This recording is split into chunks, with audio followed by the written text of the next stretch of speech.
Victor Kizer, dude. Welcome to the podcast, dude. Happy to be here. Thanks for coming in. So, dude, we talked about, what was it, like 4 years ago? Has it been that long now? I think it's like, it was online. It was when I was doing like the Big Fitness Live talks. And yeah, man, Scott Angus got us hooked up. And then, that's right. Yeah. And then we had a really good conversation around, what were we talking about? We had a really good conversation around like strength and conditioning in high schools and how like that was an issue.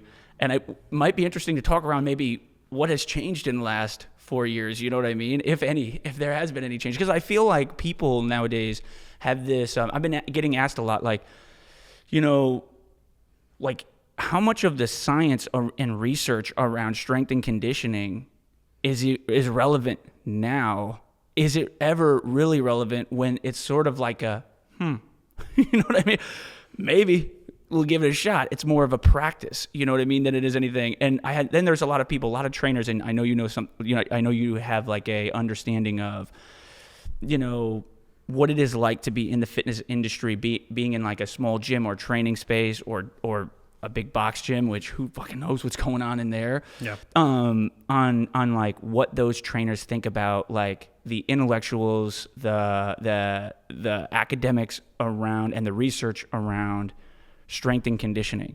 And I sort of want to hit on that a little bit and see what your thoughts are on that, because you have kind of both. You see from both sides. You have kind of a perspective from both sides, the academic world, as well as like this practical practice world, like in these little boxes, very unregulated places where like people are starting to come up with their own science and research and kind of applying that and not paying attention to, or even then I've had trainers that have fought me. I've taken the NSCA book out to show like this is how I do my programming, what I expect from us, because I'm big on NSCA. I like the NSCA. I think that's like it's a great place to like base a lot of your science and foundation off of when you're programming for people, and them just be like, nope, that doesn't work. No, that's stupid. Nope, that's dumb.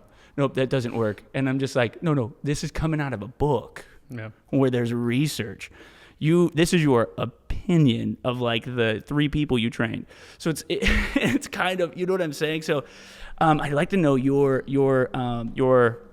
opinion on that, but just to kind of introduce you to everybody, Victor Kizer, dude, thank you again for being on the podcast. Pleasure. So you are a doctorate in science and health science and you are the director of the exercise science program out in Maryville University in St. Louis.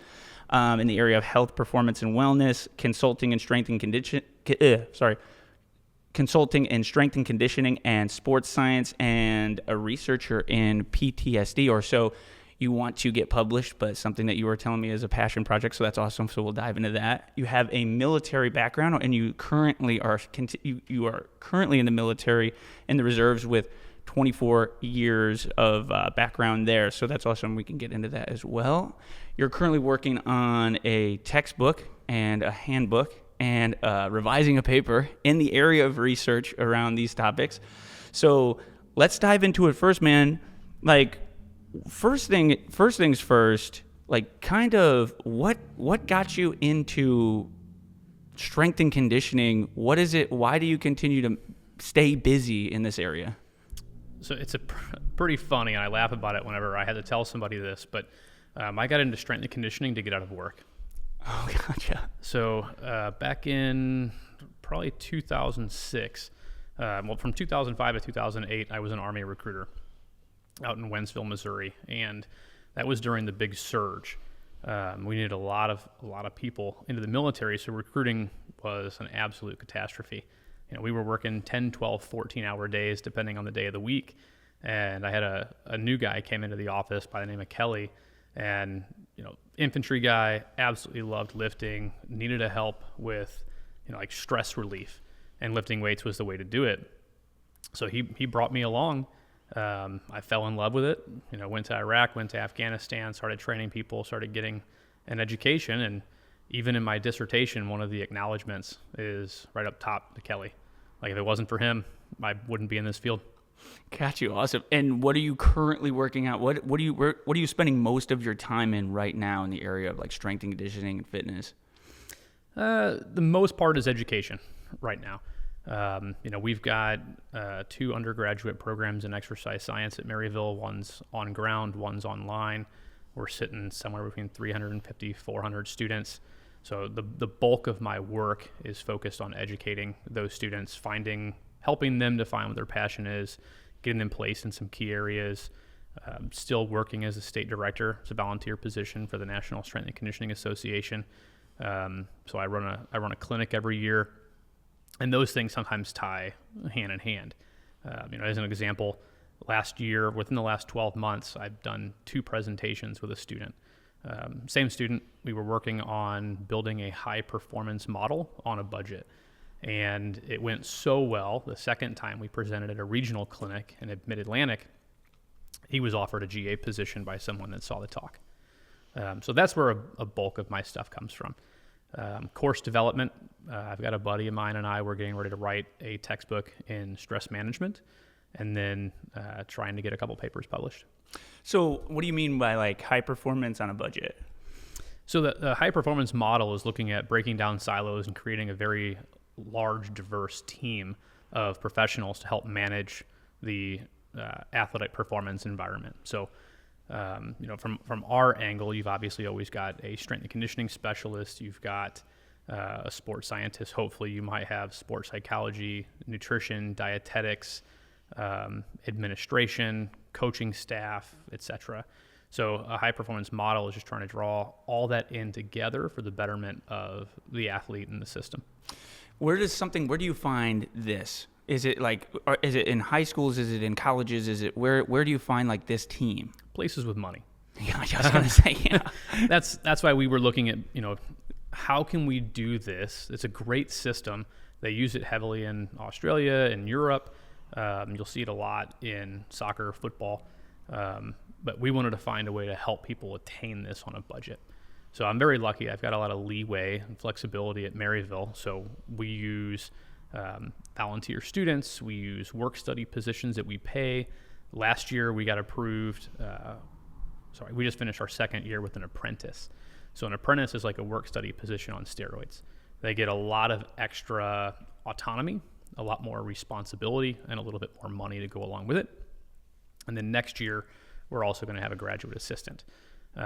So we try to pull in all of these pieces where we can from a compliance standpoint, and provide other coaches an understanding of what's going on and how they can help create more impact. That's interesting, man. Why do you want to find a way to what's the reason behind we need to find a way to create a affordable model? It's twofold. Number one, as an academician, it gives me an opportunity to, and this phrase is out there, but Maryville's been very heavy early on in creating an active learning ecosystem. So, I don't know 100% your background, but think back to school, right? You spend 4 years, upwards of $100,000, depending upon your scholarships and if you play a sport, etc. And you had no real world experience outside of your internship at the very end. If I have somebody for 4 years, I want them to be perfect whenever they leave.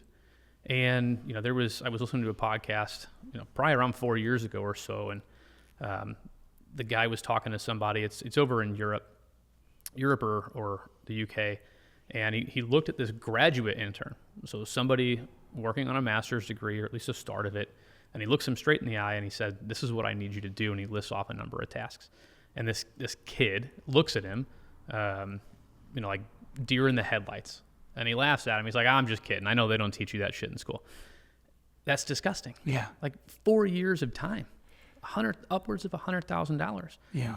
I want to make you not just intelligent at the craft and at the field, but I want you to learn how to do something with it. So for us, building a high performance model on a budget means I'm giving you real world active experience in the field.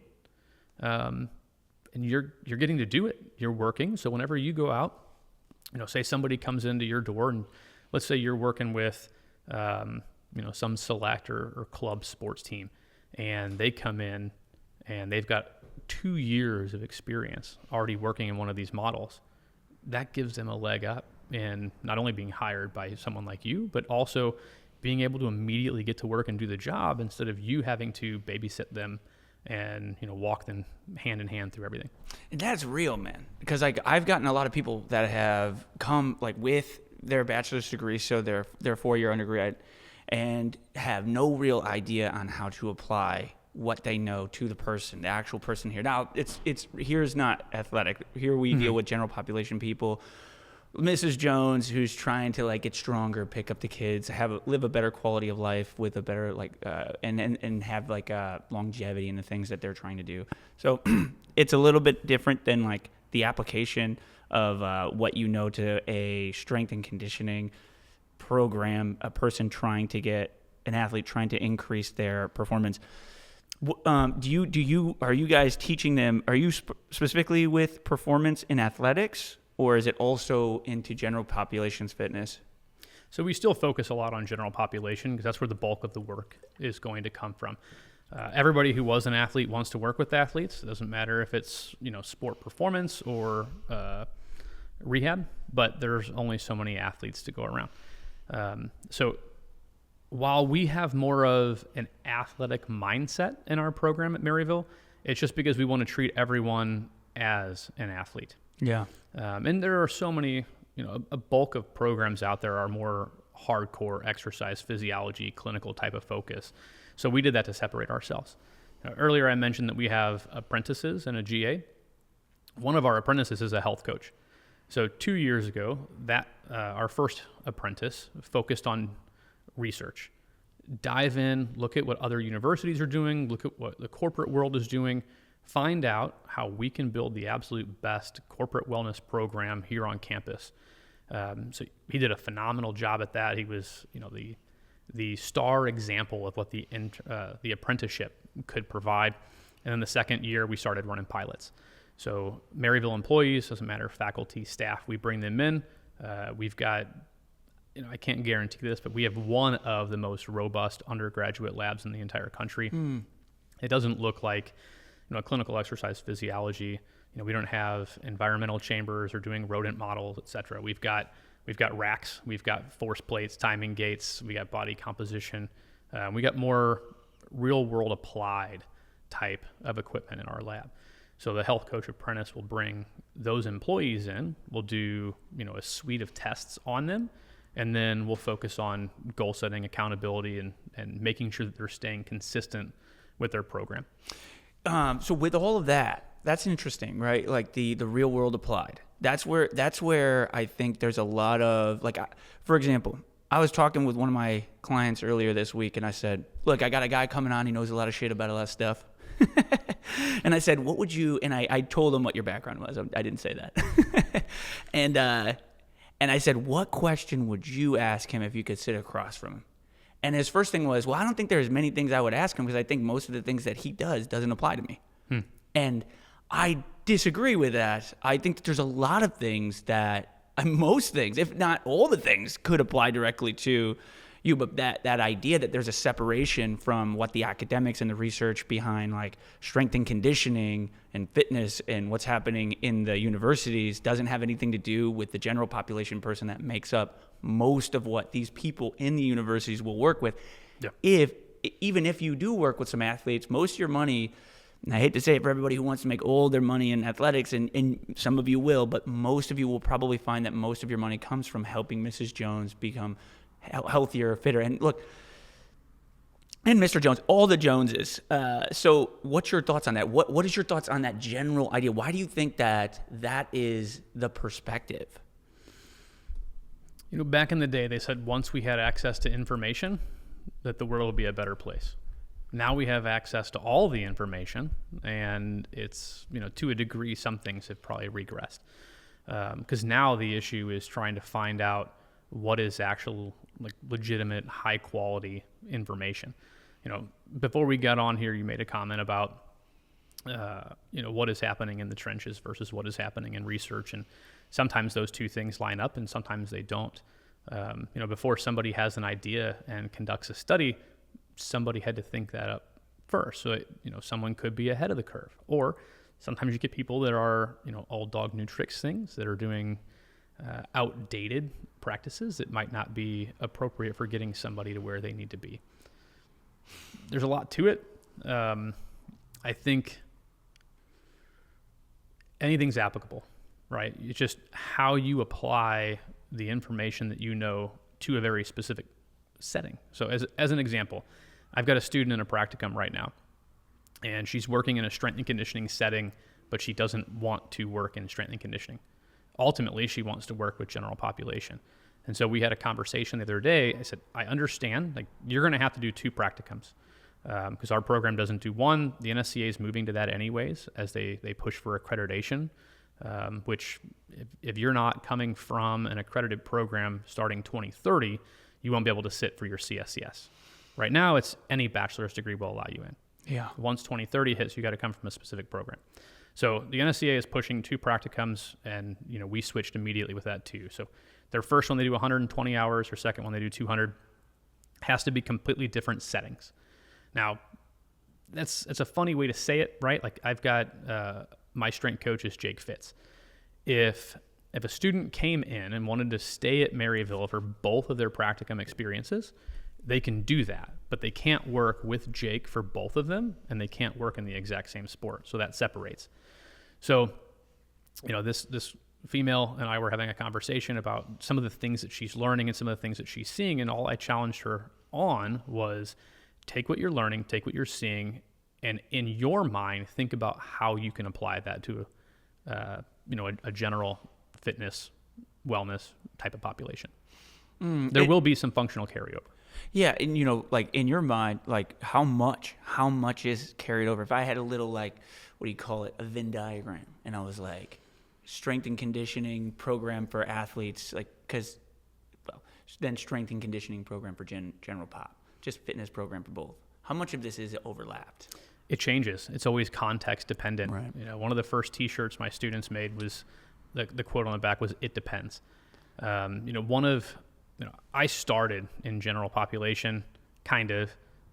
My first training stuff was in the military, and then when I came home, I started working in a big box facility, and then branched out and co-owned a place with a couple other guys. But one of my top 2 favorite clients of all time, or people that I've worked with in general, one had Parkinson's and one had MS.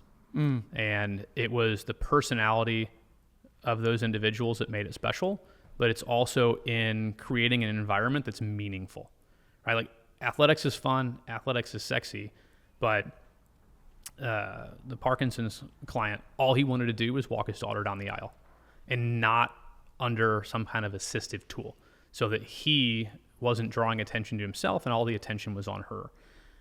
He came in walking with a cane or sometimes a walker when it was really bad, and he was able to walk her down the aisle without any form of assistance at a tropical beach, destination. Like, that'll hit you right here. That's a lot incredible. More than, shaving 1/10 of a second off someone's 40 time. Yeah, that's incredible, dude. I love that, by the way. And just, hell yeah, way to be the person. It's unbelievable how much that could mean to a human being, like what you did. Just out of curiosity, my own curiosity, what was it that you did for that person that got them there? What kind of program? Was it like a very structured, everything is exactly right? Or was it like day to day, we're going to like put you through a certain thing? What was your approach to helping that person get there? Because I find that to be incredible. So with all things programming, I think you need to have something written down and ready to go as a base plan. However, especially in an environment like that, I have no idea what he's going to look like or what he's going to be capable of every single time he comes into the facility. Yeah. So you have to be adaptable. You have to be willing to adjust. There are basic movement patterns, obviously, that every human being needs to be able to do: pushing, pulling, squatting, hinging. It doesn't matter what category you put those in. It's all about some kind of, I hate to use the word functional, but a balance. Why do you hate to use the word functional? Just because so many people bastardize the term. A decade ago, like, functional training was all the rage. Everything is functional depending upon what you're needing it for. Right. There are movements that you'd be like, well, that's not functional as a human being. Okay, well, that's what I do for my life. That's what I do for my work, or I'm an athlete. It's functional for me. Like, functional for an arm wrestler is going to be a lot different than somebody who works in receiving at a warehouse. Got you. Yeah. So no. that's the only reason, It's functional is a funny term. It very much is defined functional when you're using it, because it is, like you said, depends. Awesome. So sorry, I didn't mean to like throw you off of what you were saying before. So with this client, there were some extra pieces of research that I needed to do to see. All right, like, so if you start to freeze up, because you might get locked in, get overly tense with Parkinson's. One of the things they said was not a duck walk in the way that we would think of it going through, a military entrance processing station. That's much different, but kind of walking like a duck with the toes up. So they would dorsiflex the feet, pull the toes towards the shins, and that would kind of help create an extra bit of tension that could help get them out of that frozen place. So not only did we just do what he was capable of and put his body through a nice, well-balanced plan, but we focused on things that would help him when he was also not with me. Just activities of daily living, quality of life type of stuff. See, that is kind of interesting because, again, like going from like the research science back stuff and looking at like a perfectly structured program, running somebody through that and then applying that to real world situations, something like that, like you have to be adaptable, right? Is there a standard way of being adaptable, or is it almost like we could just do a general program where we're hitting all of the movements and we're kind of just moving things around as the day comes for the workout? Does it have to be super structured to get somebody, what I'm saying is like, does it have to be super structured to help somebody get to a specific goal, or does it or could it be, let's say, a lot of different variety, a lot of different types of exercises, but generally helping you get to the same? Do you know what I'm saying? Does it have to be super structured, or can it be less structured? Which one's better? I think you start out with structure, because you want to have a plan in place. But, no good plan survives a punch in the mouth is kind of the quote. So I think for me personally, I always want to make sure that I write down a plan. Yeah. So I have done my due diligence. I have assessed my client. I understand where they're at and what they're capable of, from a general standpoint. And then depending upon how they're feeling that day, I might need to make modifications. I would do the same thing with athletes, right? One of the things that we have an issue with, it's probably less prominent these days in college than it used to be, maybe more prominent in high school, where you don't have a lot of like trained and credentialed strength coaches. You've got a football coach who's the offensive line guy, and he lifted in high school or in college, so now he gets to be the weights guy. So, let's say you've got a plan, you're going to hit a squat pattern really hard, and they absolutely blast it as a punishment, the athletes, and their legs are fried. I'm not going to get any useful work out of that today. So I'm going to do something that helps from a recovery standpoint, and I'm going to try to get the best bang for the buck that I can with the situation that I'm faced with. We're going to end up talking about stress management later, but there's only so much of a capacity you have for stress. Everything is stress. As an example, when Brian Mann was at Mizzou, they found out that a lot of their football guys were getting hurt at a much more consistent pace, or a much higher rate around midterms and finals. Like, that's not a physical stressor, but it's still a stressor. So everything that we put into that bucket fills up, and eventually it's going to overflow. So if I get somebody that was absolutely crushed coming into the weight room because the coach wasn't happy with a performance on the weekend, or the team went out partying and they're going to get punished over it, well, now I had a plan in place, but I'm going to have to modify that plan. Yeah, that is that's 100%. That directly relates to the general population people. They have a program that's working, and then something happens at work, and like it increases their stress level, and then now they're coming into the workouts, they're doing all the stuff they're supposed to, but they're not seeing the same results, / maybe they're going backwards. And then they're like, what the heck is going on? And that adds to more stress that now they're paying for all this training. But, so all these different stressors do make a massive difference. I said this to Trey, came in today. We were just kind of talking. Usually we do before. Trey's our producer. Shout out, Trey. But, I was saying this. I was like, this whole world we live in sort of seems like a simulation, to some degree. And like whether it's not the point. But the idea is, I feel like people who are prompting the simulation to be good, it seems like good things happen. But people who are prompting the situation to be bad things tend to happen. So it's like, and basically what I mean is if you're dealing with a lot of stress, maybe you start to prompt bad things to happen. Now you come into the gym and then something bad adds on to the bad things happening. Like your midterms, you didn't study, you got a big game coming up, you're in the weight room, you're not even thinking about the clean, boom, you throw a shoulder out.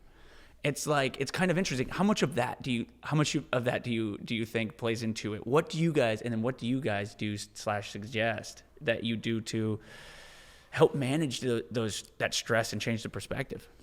It all starts with mindset.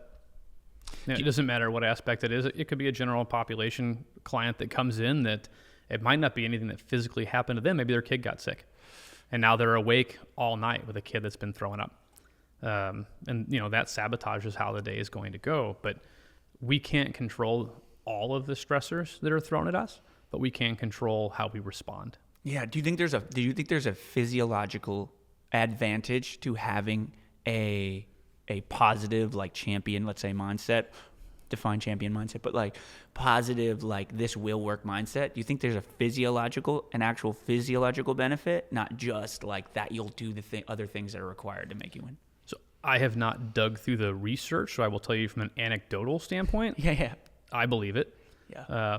Another little story. I have a friend. I can't remember what year this happened. It's been a number of years. I still talk to him, periodically, but was diagnosed with leukemia. And he had the most upbeat personality and attitude toward it when everybody, all this chaos is going on around him. He beat it in a year. Not to say that the mindset is what beat the cancer. Like, there was other things that were involved, obviously, with that, and probably a bit of luck. But he carried a positive mindset with him throughout it, and it made the entire process probably a lot easier to manage. And ultimately, now he's healthy. Yeah, I just think, regardless, like when you see like placebo works 60% of the time, just believe, man. Mm-hmm. Just believe. Find a way to just believe as much as you believe you can tie your shoe. Yeah. If you just do that, I mean, I guess you could be like crazy if you do that. You just start, I believe I could fly off this roof, and you just jump.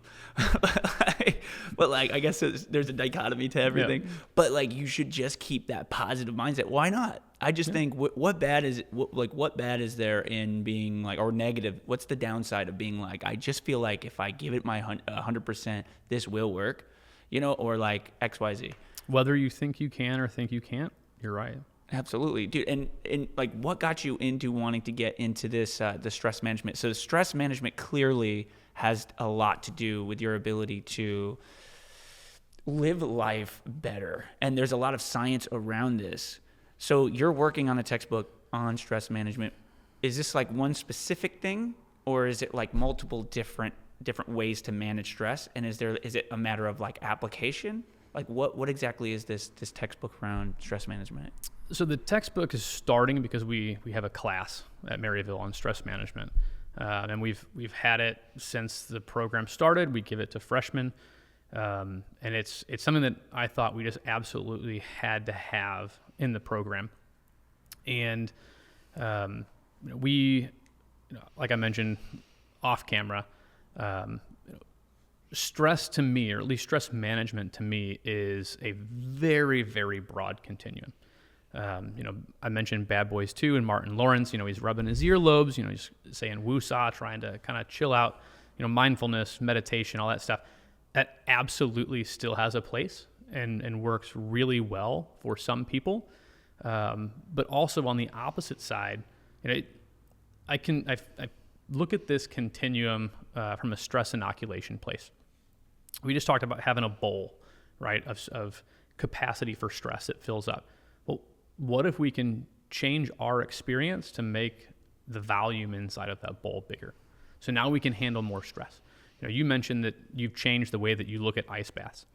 The literature would tell you that if you go train and then you immediately get into an ice bath, that you are blunting the muscle protein synthesis. So you are, in layman's terms, wrecking or sabotaging the gains that you would have gotten from training. So if we're using it immediately for a recovery tool, now we're managing inflammation, but we're also hurting the recovery process. It delays it. It makes it slower. It's not as impactful as what the training situation could have provided. But if we use it at a different time, maybe the next day, well, now, yeah, you can get into the physiology of heat shock proteins, cold shock proteins, etc. But it's just giving us a stressful situation to learn how to manage. And so in this class, one of the books that we've historically used is Andy Galpin, Brian McKenzie, Phil White. It's called Unplugged. I don't remember the subtitle to it, but it's something about evolve from technology to upgrade your fitness, life, consciousness, or something along those lines. And one of the things that they do in there are the Unplugged challenges. And so we force all of our students to go through those. We make them do 4. 2 of them are mandatory. And what I mean by that is 2 of the 4 settings have to be very, very specific. So we make them do the cold challenge, and we make them do the hunger challenge. So the hunger challenge is you don't get to eat. You got to fast. And in the book, they've got a bronze, silver, and gold approach to that. I think bronze was 16 or 18 hours. Silver's 24 hours. Gold's 48. 16 doesn't count. Like, you're not going to get a grade if you do 16 hours. Like, all you got to do is eat lunch and then skip dinner, go to bed, skip breakfast. The timing works out. Like, that was extremely easy for you to be able to accomplish. So we expect at least 24 hours. If you ask somebody, like, can you not eat for 24 hours? Like, they're going to be pretty mad at you. Yeah. Like, the hatred that I saw in the eyes of my students the next day was absolutely brutal, but I always went through this with them. It's like, I promise you, like, we could test you. We've got our main devices for body composition are bioelectrical impedance. They're almost $10,000 machines that will send an electric current through you, and by looking at the resistance of water will tell you what your body composition is, fat mass, fat-free mass, etc. And you can use one of those, or you can use a formula that will tell you what your total daily energy expenditure is. Like, here's my resting metabolic rate. Here's what it is when I add in my physical activity level. And then this device will also tell you, like, how much of a reserve do you have? Like, so if you were Tom Hanks in Castaway, like, how long are you going to live? And the amount of calories that somebody has stored in their body is substantial. And certainly you're not going to wither away and die in 24 hours. But everybody always tries I'm starving. Like, you ate 3 hours ago. You're not starving. It's a mindset thing. Yeah. Like, you think you're hungry, or you're eating out of boredom, or people that sit down and they watch TV at night and they've got the entire bag of chips instead of just pulling out like a little bowl or something. It's habits that have been created. It's boredom. It's all of these things that just lead you to, in this case, overeat. But if I can show you that you can go 24, 48 hours and you're not going to die, like, well, now if you're dealing with a 4 or 5 hour situation, like, it's not that big of a deal. We've been able to expand how stress impacts you as a person, and allow you to have the mindset to work through those things. Dude, that is so interesting. And there's this book called The Craving Mind, and it talks about how exactly what you're saying. Your cravings, the whole premise of the book is you can get around cravings by bringing awareness and meditating when you start to have a craving. So a lot of times it's like, what can you do to replace like something that's negative with something that's positive when you have a craving? So for example, what's the healthy replacement? And then that creates a whole market, by the way, which is really what confuses the hell out of people, is that like all of these like healthy replacements that end up just being like motor oil in a bag. But like, like at the end of the day, but the idea though is that you start to feel the stress, and it's somewhere in your body. Mm-hmm. But the stress you've now associated with, I need the a little bit more marketing, but I need the Snickers bar. Because otherwise I'm going to be a monster. But that's all in your head. Mm-hmm. And it's meditation around when you feel that hunger or whatever you think it is. Where does that come from? What is that craving? You don't even know what that craving is. You know you're craving, but you don't know where it's from. So you sit back, you deep breathe, you breathe in through your nose, and then you breathe out, and you think deeply on where is this coming from? What is this feeling I'm experiencing? And it sounds a little bit guru-y, and it seems like, but it's very, very practical, because the idea in my mind is that you don't find something to get addicted. Now I'm addicted to the fucking motor oil in the bag. You know what I mean? And it's I'd rather find a way to not allow this thing to affect me when it comes, because this thing that comes, it just comes. It's a stress that comes from whatever it's coming from, but it's not going to kill me. That's really interesting. So now, what are you guys doing with what are your plans around trying to, outside of like having them not eat for 24 hours? By the way, I think that's amazing, because I think that would bring presence. What are the tools you're giving them afterwards, I guess, or what are tools that you want to try to give them to start to create this mindset and this awareness around stress? Understanding, experience. So, far too often when people are trying to educate someone else, they're just throwing information at the wall and see what's going to stick. It doesn't matter what level of education it is. Like, for instance, I've had a couple of golfers come through the program who are not exercise science majors. I can't remember what both of them did, but one of them was in criminal justice. I think maybe the other one was in business.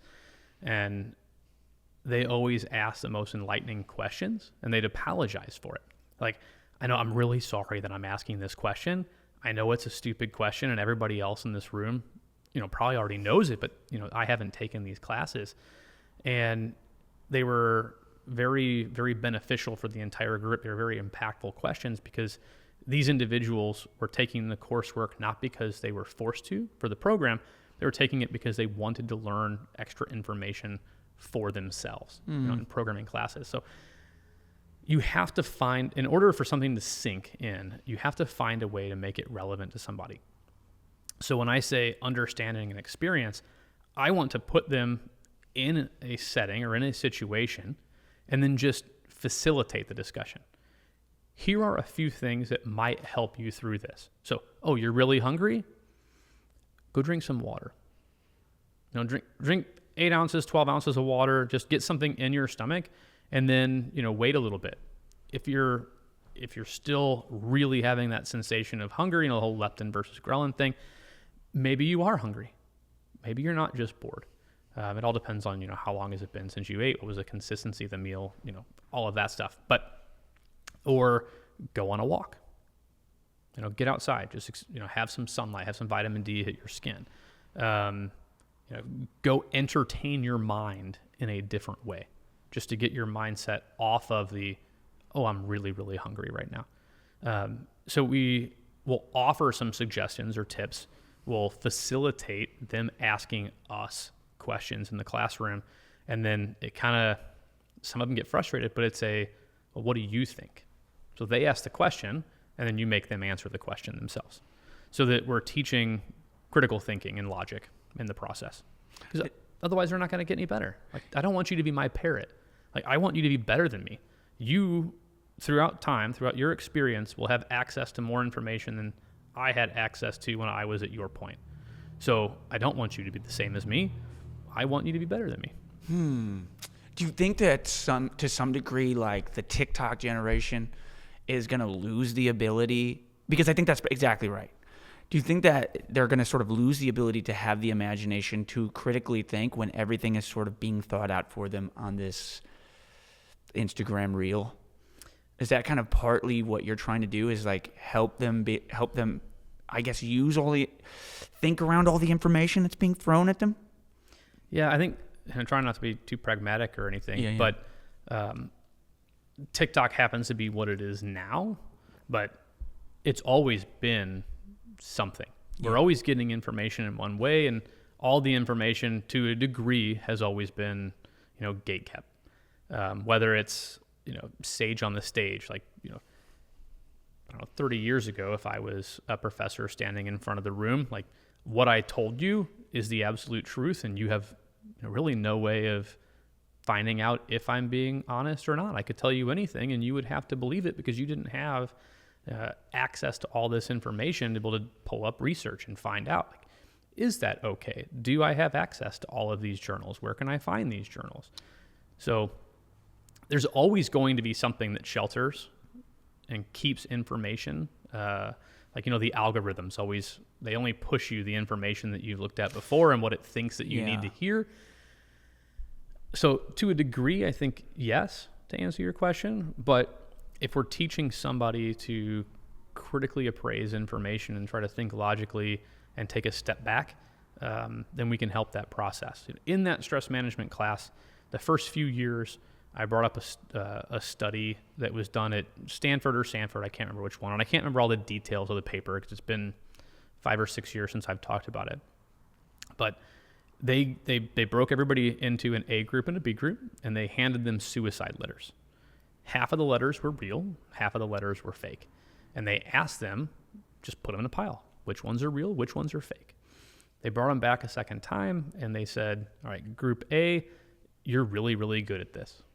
I don't remember the number. Let's say you were 80% right. Then the other group, they told them they were only 20% right. And so they sent them away. They brought them back again. And they said, just kidding. You were about 50-50. So even when presented with fact, they based everything off of their opinion. And what their opinion was based on, well, you told me that I was 80% right before, so that became true in my mind.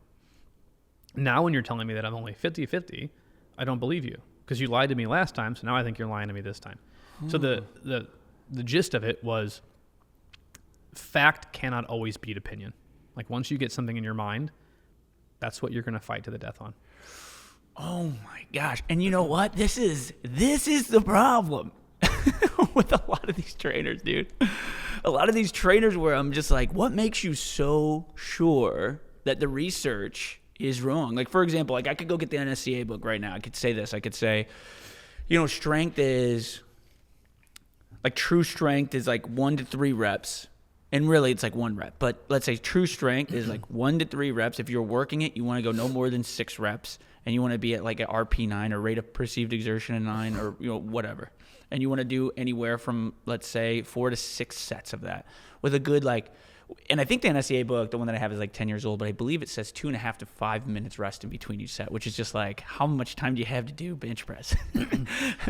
Well, I always joke with the students, like, everybody always wants to complain about the person sitting on the end of the bench, like just looking at their phone for 5 minutes.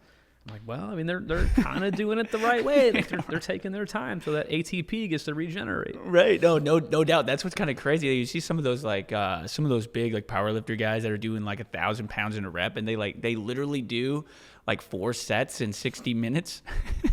Yep. Somebody carries them over to the 4 guys pick them up, carry them over. Yeah, no, I've seen that 100%. That's why I can't. That's why I will never be strong because I don't have that kind patience. I would have to be over there meditating. But I will show them this. What it's saying out of the book, and I mean, I am telling you, man, it's like they're just no, that's bullshit. Somebody in some university somewhere sitting behind some weird thing came up with a weird thing, and their opinion is right. In their mind, it is they are right and that is wrong. And I think that is super. This might have a lot to do with what you're saying. How much of the research that comes out of the newest NSCA science do you think, if applied exactly, is going to result in positive results? Like, let's say, successful results, let's say.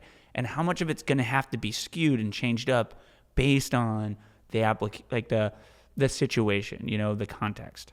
So first, all of my friends at the NSCA would be very happy to hear me say that it is not the NSCA's research. Okay, yeah, right? yeah. The NSCA is just an entity. It's a nonprofit organization that helps facilitate the sharing of. The hardcore research journal is the JSCR, the Journal of Strength and Conditioning Research. The NSCA isn't the one doing it, right? It's external researchers who are submitting to that journal. It goes through a peer review process, and then it's selected and published in the journal. Just like if you read the textbook and there's something on for resistance trained athletes, anaerobic athletes, you need to eat 1.4 to 1.7 grams per kilogram in protein. Well, that's not the NSCA telling you you have to eat 1.4 to 1.7. That's the NSCA pulling external research that has been validated, and they're putting it in their textbook, right? But it's not the NSCA's information that they're sharing out. No, that's really good, because I've always that's where I go to, just because like I got the CSCS. Like if you look, it's actually I got the sticker up right there. Mm-hmm. I just kind of think like when it comes to the research, I just go to the textbook, man, and I get it from there, and then I base almost everything I do off that.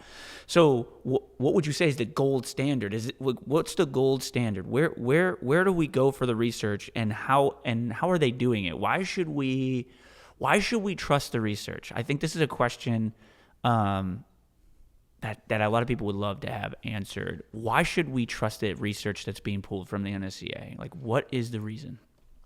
Well, the hope is that, the research that has been done has been conducted.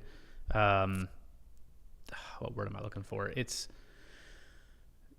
honestly, that's not the word I'm looking for, but, you hope that everybody's following, proper protocols, and they're going through a peer review process, and they're being honest, and they're not lying about what they had studied and the outcomes of that. But, when it comes to science, you start off with a question, and then you look at, well, how can I assess, or how can I measure the information to answer whatever my question happens to be? And then, the whole peer review process is supposed to help us say, all right, is what they did appropriate for the setting? We're not, like, when you do a peer review, you're not looking through everything with a fine-tooth comb and saying, yep, that's exactly perfect. You're not running all of their stats for them. You're just, trying to make sure everything looks the way that it's supposed to, and that it was done, properly according to protocols, followed institutional review boards, so we're not doing anything heinous to human subjects, etc. Certain journals are always going to be of a higher quality than other journals. There are some out there that are pay to play. So if right here in your space, you wanted to conduct a study, and let's say it was half-assed, and X, Y, and Z journals shot you down, well, there's always somebody that can publish you or will publish you. You just got to pay to get in. Now, I don't mean to be, I don't want people to think that sounds like I'm knocking research, right? There are so many high-quality practitioners, researchers who are doing some phenomenal work. What I'm saying is that you have to be careful with where you're pulling your information from. The same goes for the, anywhere on the internet, right? Like anybody can write a blog, and, we see it sometimes, especially now with AI. Somebody will submit an assignment, write a blog, etc., and they're like, well, I'm going to put in a reference. I'm going to cite a source, and you go to pull the information for that source, and it has nothing to do with the actual article or the content that they're trying to talk on. They just put it in there because it makes it look official. So you've got to be careful. One of the very first classes I had in my doctorate was on evidence-based practice, and we had to look at a critical appraisal of topic. And there, in the fitness space, there are a couple people who have written articles to teach the layman how to read through research. John Goodman is one of them. The whole Online Trainer Academy, 1K Extra, that John has, there's an article out there on the internet that you can find that talks about how to read fitness-based research. I think that's an important piece for some people, is you have to understand what you're looking at and not just go straight to the conclusion or the results and say, well, this must be the absolute truth. A good example, there was a study done, I don't know, a decade ago, longer, on rice. Well, there was way more rice than just white and brown rice. But what did that article tell us? Or what did people say the article told us? White rice is going to make you fat. Like, have you heard that before? Yeah, right? 100%. That's where that came from. But how many real Asians do you go look at in their own countries and you're like, oh, they're all obese? Yeah. No, not so much. Not so much. It's not simply eating white rice is going to make you fat. Like there's so much more context to it. And I won't go deep into what that article said, but how you process white versus brown rice and how much access to nutrient you get from that is different between the two. Like, how about instead of either A or B being right, we just have a nice little balance or blend? 100%. 100%. Like, when it comes to diet, dude, for the most part, it's eat fresh food, eat a good variety of it. Try to stay away from processing.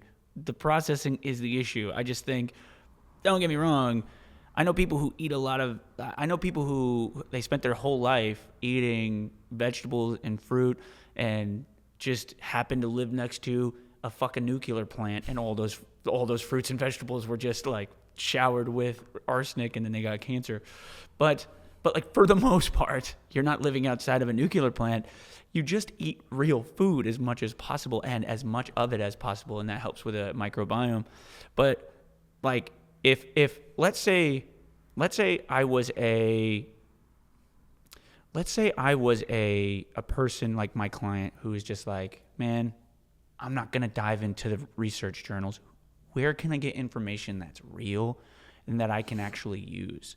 Like, who should I trust if I'm looking for a place to get it? You know, somebody who's like, they work 2 jobs, they have 3 kids. They're like that type of person who's like doing the one trip or die after the grocery store kind of person. You know what that is? Yeah. There's a couple different ways you can do it. Number one, hire a coach, and make sure you do your due diligence when you're hiring your coach, that your coach is educated and is kind of filtering through that information for you. Like, hiring a coach is a lot more than them counting sets and reps in the weight room. So find yourself a great coach who can decipher and decode all of that information and help answer the questions that you have directly. Outside of that, there are a couple entities that are probably pretty solid. If you wanted to like really filter through nutrition based stuff, I'll come back to it. I'm forgetting the name. Examine.com. Examine.com. Yeah. So they look through all kinds of that side of the literature and will publish, not a manuscript per se, but they've got a massive document that, like, all right, you want to learn about caffeine? Here's information on caffeine. So there are entities like that. There are some, regular people that do that too. I've got friends on the sports science side that have looked through all that information and run businesses off of it. Or just go to those, when I say high impact, there is an impact factor for journals, and just because it has a high impact factor doesn't mean that's what I trust over anything else. But what is that? What is a high impact factor? What is the difference? It's like a rating. Okay. For the journal. And what gives the rating? Is that like just like how many of the same hypothesis was kind of supported, or? It's a lot more nuanced. Okay, gotcha. Yeah, it's. I don't know the algorithm, but okay, certain journals will have a higher impact factor than others.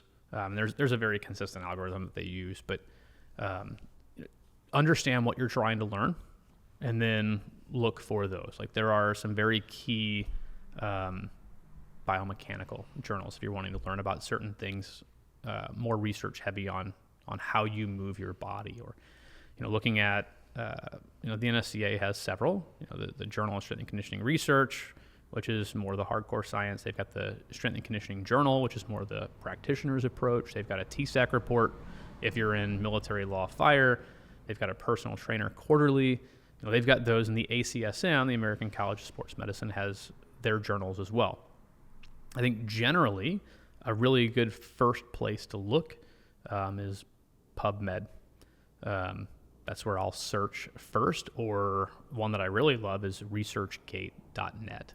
ResearchGate.net. Yeah, ResearchGate.net is kind of like a social media platform for researchers. Oh, that's awesome. So you can, you'll see people will share their papers on there. Some offer full text, some don't. If they don't offer the full text, you can just ask the author. Like, there's a little button in there, and you can request it, and they either will or will not send it to you. Like, I got an email the other day that somebody sent me their paper. I haven't asked for a paper in like 6 months. So they finally got around to it and sent me the paper. Now, sometimes they can't send things right away because when you get approved to submit into a journal, that journal owns that IP in that paper for X number of time. So I wouldn't be able to just, like, if I published, I can't turn around the next week and start giving that out to free for people.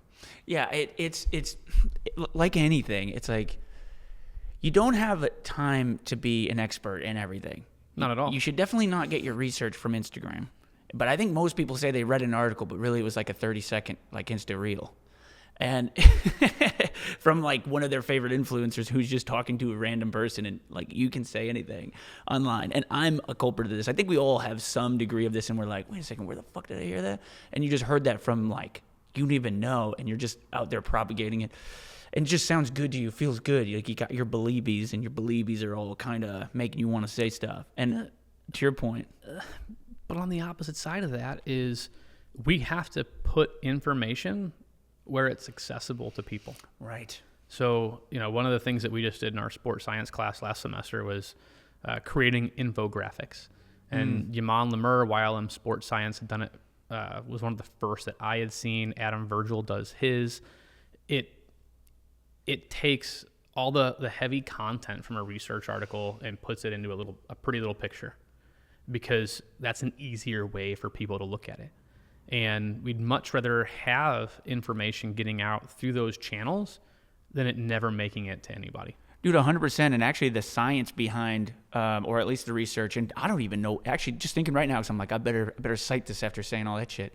And I don't know where this came from, so take it or leave it. But I saw this recently that basically 93% of U.S. adults will read only 3 sentences, the headline in 3 sentences into any article that they actually see, especially if it's in paragraph form. So if you have like even like a abstract, if somebody was literally looking just through abstracts of research papers, 9 of 10 people you can say at random are only going to read the first 3 sentences. So all the most important information better be in the first 3 sentences. Otherwise it's not. And you see like articles from the news doing this big crazy headline, everything that is going to be eventually explained down here in the first 3 sentences. And so I'm like, so to your point, that makes sense. You got to put it into an infograph. And actually, it's probably better if you did it in a 60-second reel on Instagram. It's just a matter of knowing whether or not this person is being genuine or this person just is being sponsored by First Worm or something. And they just, you know what I mean? They just want to get that out. Like, look, take glutamine because you'll be like a bodybuilder in 8 weeks. It's based on this article that you'll never read. Yeah. And it could be totally like, whatever.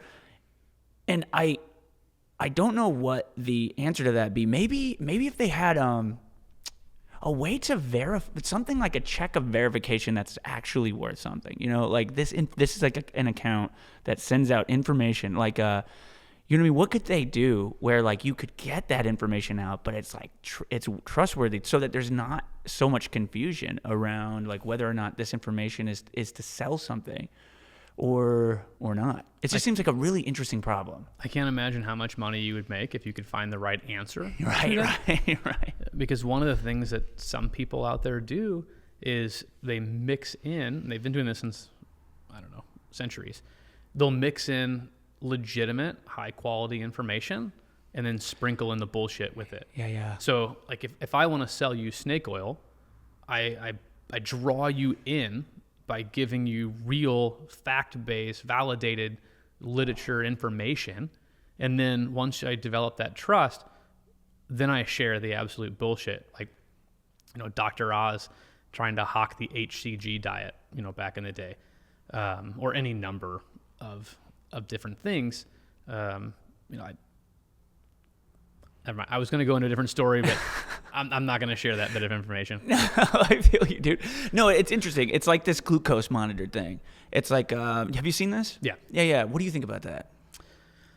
Ooh, that's a good question, because I think, again, it goes back to context.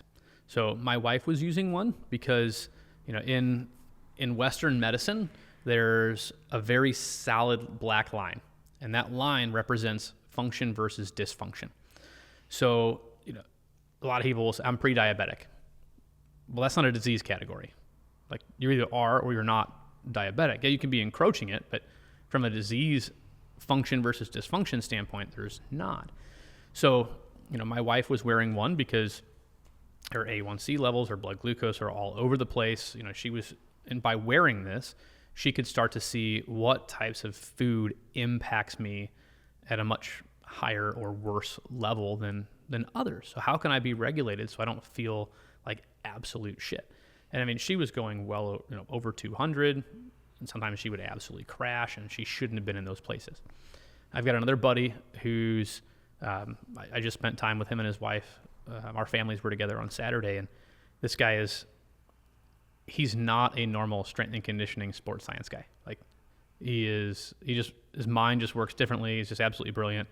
And he wore one for a while, and he might even still be doing it. I don't know, but that was the same premise. Like, I don't mind paying for this, or maybe he got the team to pay for it, and I'm going to see how I respond to certain things that I eat, because our own chemistry, our own makeup is going to determine how we respond to certain things. And it was just a way for him to find that out directly, and then he would take that information and try to apply it to his athletes. If something is like has a high, like let's say it has like a high insulin response, it's high in like what do they call it? Is it literally just called the insulin? What's the index? The glycemic index? Yeah, the glycemic index is like a high glycemic effect. It kind of like, I heard somebody talking about this because I don't really have an opinion on this outside of like, I just think I like the numbers, I like the data. If there's a way to track something, good to go. And just like, but if something is like high on the glycemic index and you're just like, oh man, I'm going to stop eating that because I don't want anything to spike the glycogen. But like things will spike the glycogen, right? They're not particularly healthy or not. He's saying like it's kind of ridiculous that you would take something to monitor what spikes your glycemic index and then just avoid it now at all costs when it's like an apple, Yeah, and one of the things when I teach the NSCA exam prep clinics, there's a table that we use in the textbook that talks about the difference between glycemic index and glycemic load. So it has to do with not just how it's chemically made up, but the consistency, the quantity, etc. And all of that is important. I think you don't want to get into a situation where you have just enough information to be dangerous. Like I'm wearing an Apple Watch. This device uses photoplasmography, PPG, to determine like my heart rate.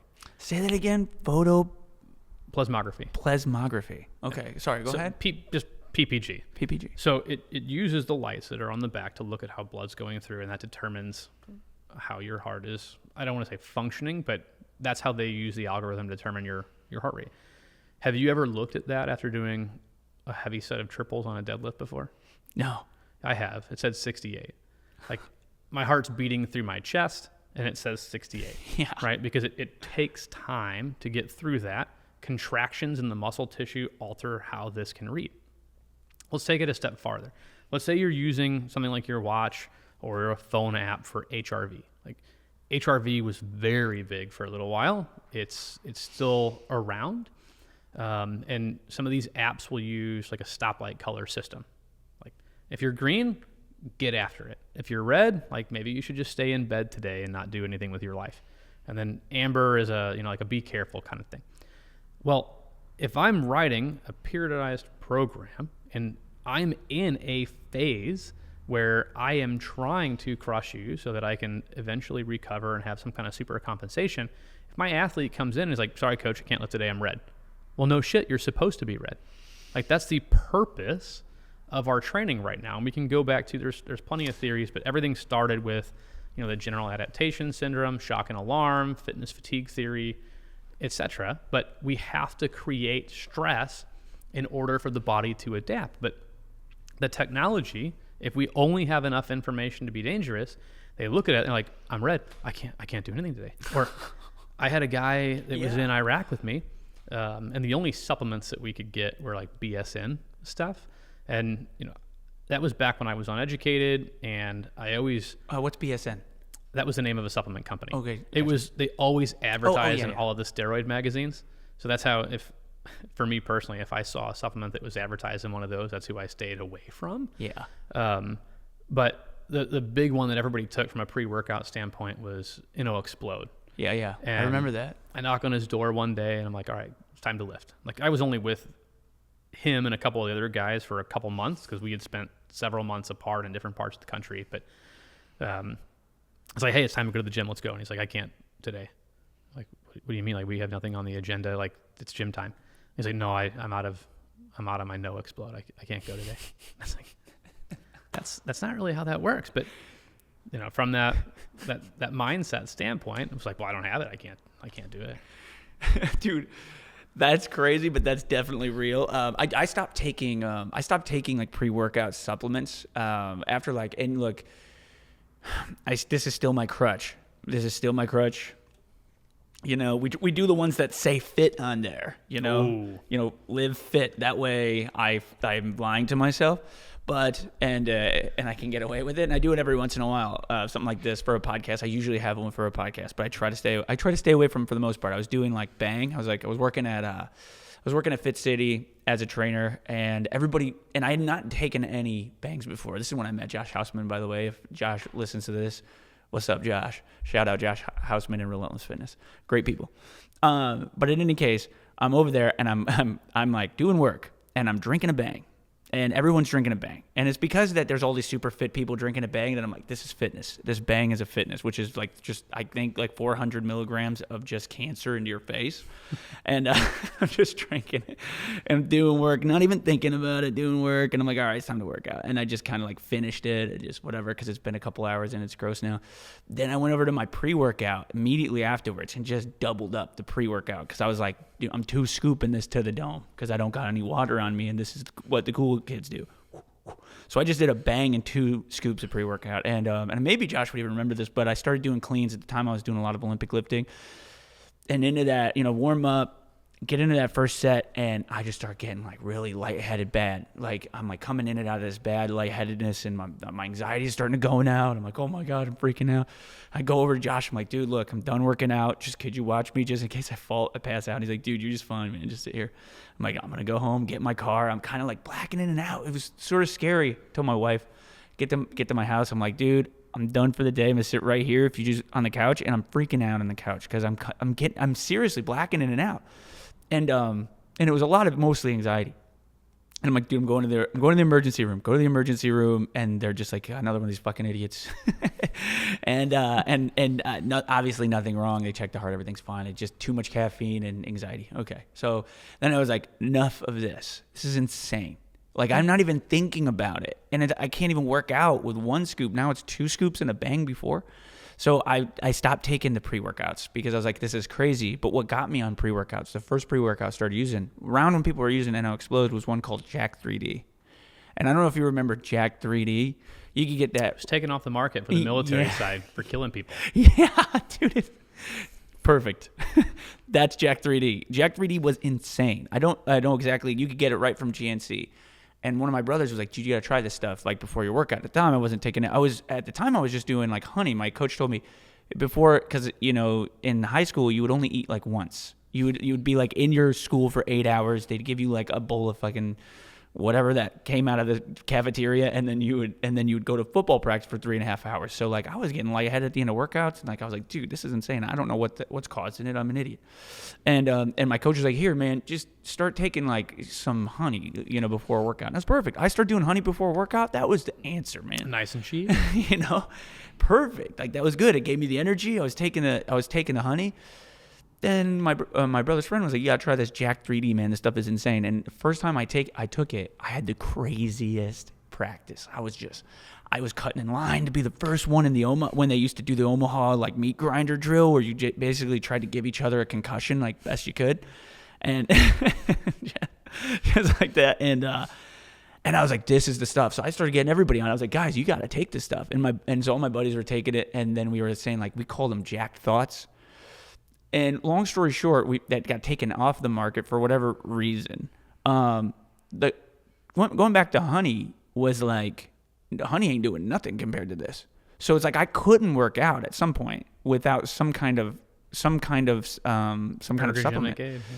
So I don't know. I don't know. Do you remember what was the reason Jack 3D came off the market? Just out of curiosity. Well, it exploded some hearts. Exploded some hearts. Like in a very like rudimentary way. And I had the same scenario as you. So I was in Iraq and I was taking a thermogenic, and somebody had gave me their leftover Explode, and for whatever reason there was just a little bit of powder left. So I took, I think, 4 bottles, because you get water bottles standing outside, nice hot water anywhere, and I brought them into my fridge and I just shook them up and left the 4 bottles ready to go in the fridge. I had no intention of taking these because I was doing the thermogenic, and the packaging says that you need to be careful. And my buddy comes to the door and he's like, "Hey, can I get one of those?" And just because he grabbed one, I grabbed one, and I drank it, and we went to the gym, and I did 1 set of squats, and they had to walk me back to my room and sit with me for the next couple hours so that I didn't explode my heart. Yeah. And it's, part of it's the caffeine. Caffeine is, in general, caffeine is not a dangerous thing for us, but with anything, and I hate to use the word like overdose, but like even the Celsius. Yeah. And I haven't dug into this. I think those things are supposed to have like 200 milligrams of caffeine. You need close to 300 milligrams of caffeine for an ergogenic enhancement. But there are, and again, I haven't verified any of this, but 2 of the things that are apparently in Celsius block your body's, not just the response that says, hey, you've had enough, but also how you process the caffeine. And so like those are like, oh, it's only 200 milligrams, but it can impact certain people at a much higher level.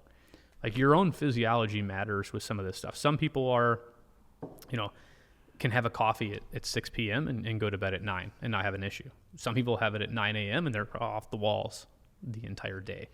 There are just some things that work differently for some people than others. Dude, and you have to be mindful and careful with that. Now, how the hell does this stuff get out? Like, because look at this. 1,000 times your daily value in biotin, vitamin B12. 300% your daily value. So 1,000% of your daily value in the biotin, there is 300% of your daily value in B12 and vitamin B12, calcium. Oh, only 4%. But yeah, with all these vitamins and riboflavin, 130%, 130%, 120%, 250%. What the hell? Part of it is, what is that number based off of?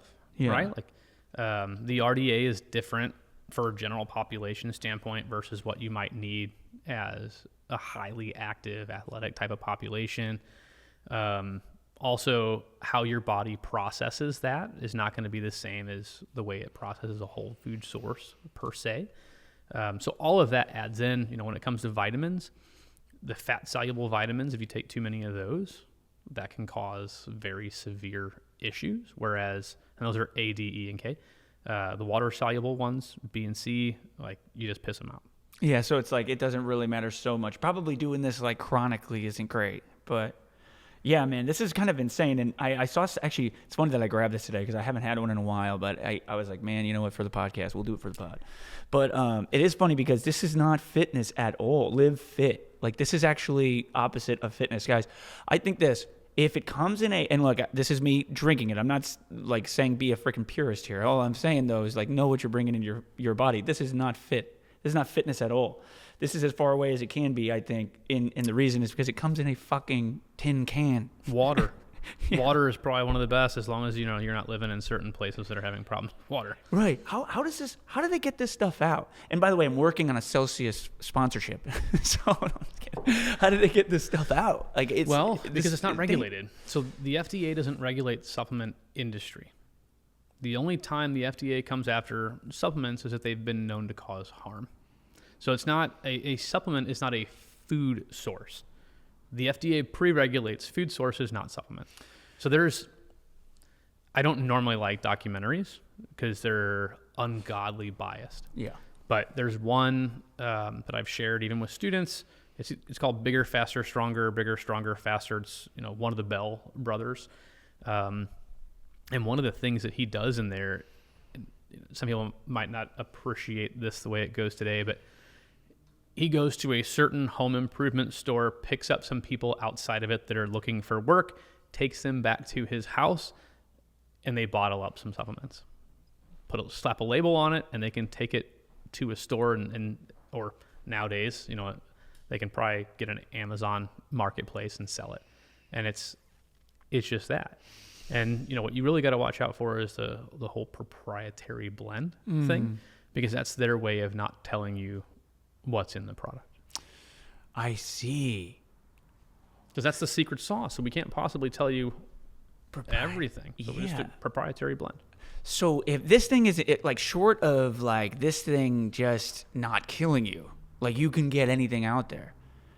That's interesting. How true is this? I heard this that like back in like I think it was around when Reagan was president. Like they did something with the FDA where basically everything had to go through the FDA at some point. But at this point, they were like corporations wanted to get less regulation over like the foods that they were putting out, let's say, or the supplements. I guess maybe when the supplement industry was coming, and they wanted to get more products out there with less regulation, let's say. So kind of a pay to play with the FDA as long as you like. Have them look at your supplement. They see one kind of, let's say, sample, and it seems to be okay, that you can get pretty much anything out there as long as you say that like it hasn't been evaluated by the FDA. Like claims have not been evaluated by the FDA. So you could say anything is in your supplement. Anything. You could say this thing freaking cures whatever. But then claims have not been evaluated by the FDA, has to be on there somewhere. And as long as it says that and it's not killing you, good to go. Good to go. Is that true? To some degree? I mean, seems like it. I can't, directly answer, but yeah, that's more or less the way that it goes.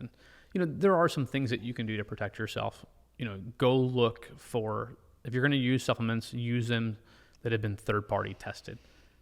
Safe Sport, Informed Choice, things like that. There are third-party independent entities that will pull samples of that product and test them for legitimacy. See, that is where what's so interesting, dude, is like, in the fitness industry and probably even in I imagine, definitely in athletics. The first question somebody asked me is like, so what supplement should I be taking? Because I want to be fit, and so fit people, they take supplements. And I'm like, believe it or not, we can save you some money. But people were fit at one point with none of these bottles and shit. Believe it or not, it is possible. Dude, how many of these supplements are useful? Like, even if the claims were true, like, are these supplements really helping us get any better? Like, to your knowledge, I know this isn't your specialty, but like just based on your academic knowledge. So I would say, again, context matters. So would I say that, somebody who's 40 pounds overweight and just started working out needs to take a protein supplement? Like, the answer that I want to give is no. But going back to not necessarily just a placebo, but from a habit standpoint, if taking a protein supplement helps them feel full for a little bit longer or prevents them from eating something else terribly, it's not like taking that product is the absolute greatest thing or the holy grail for them, but it helps me from a behavioral change standpoint, then so be it. My wife had a family member who just swore up and down about the ketogenic diet because of how fast she lost weight. Well, the last thing that I need to do is go into her house and talk shit on the diet that has been successful for her and say, well, the reason you've lost so much weight is because, carbohydrates and they love water, and so now you've got less glucose stored and you've also got less water in your body, and as soon as you eat like a normal human being again, then you're going to rebound for some of that weight. I can't go tell her that, because that's just going to sabotage all the joy that she just had. So it's not my way of prescribing things, but if that helped that individual get over that initial bump of, hey, I got off the couch and I want to do something, and in order for me to keep doing that, I need to see some semblance of success. Whatever, fine. If that's how you want to start that process and see success, then so be it. But what I'm eventually going to do is try to talk you into a normal way of life again.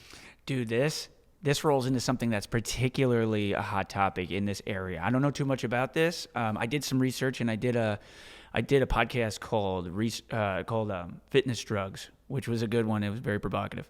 But basically, what's your thoughts around Ozempic?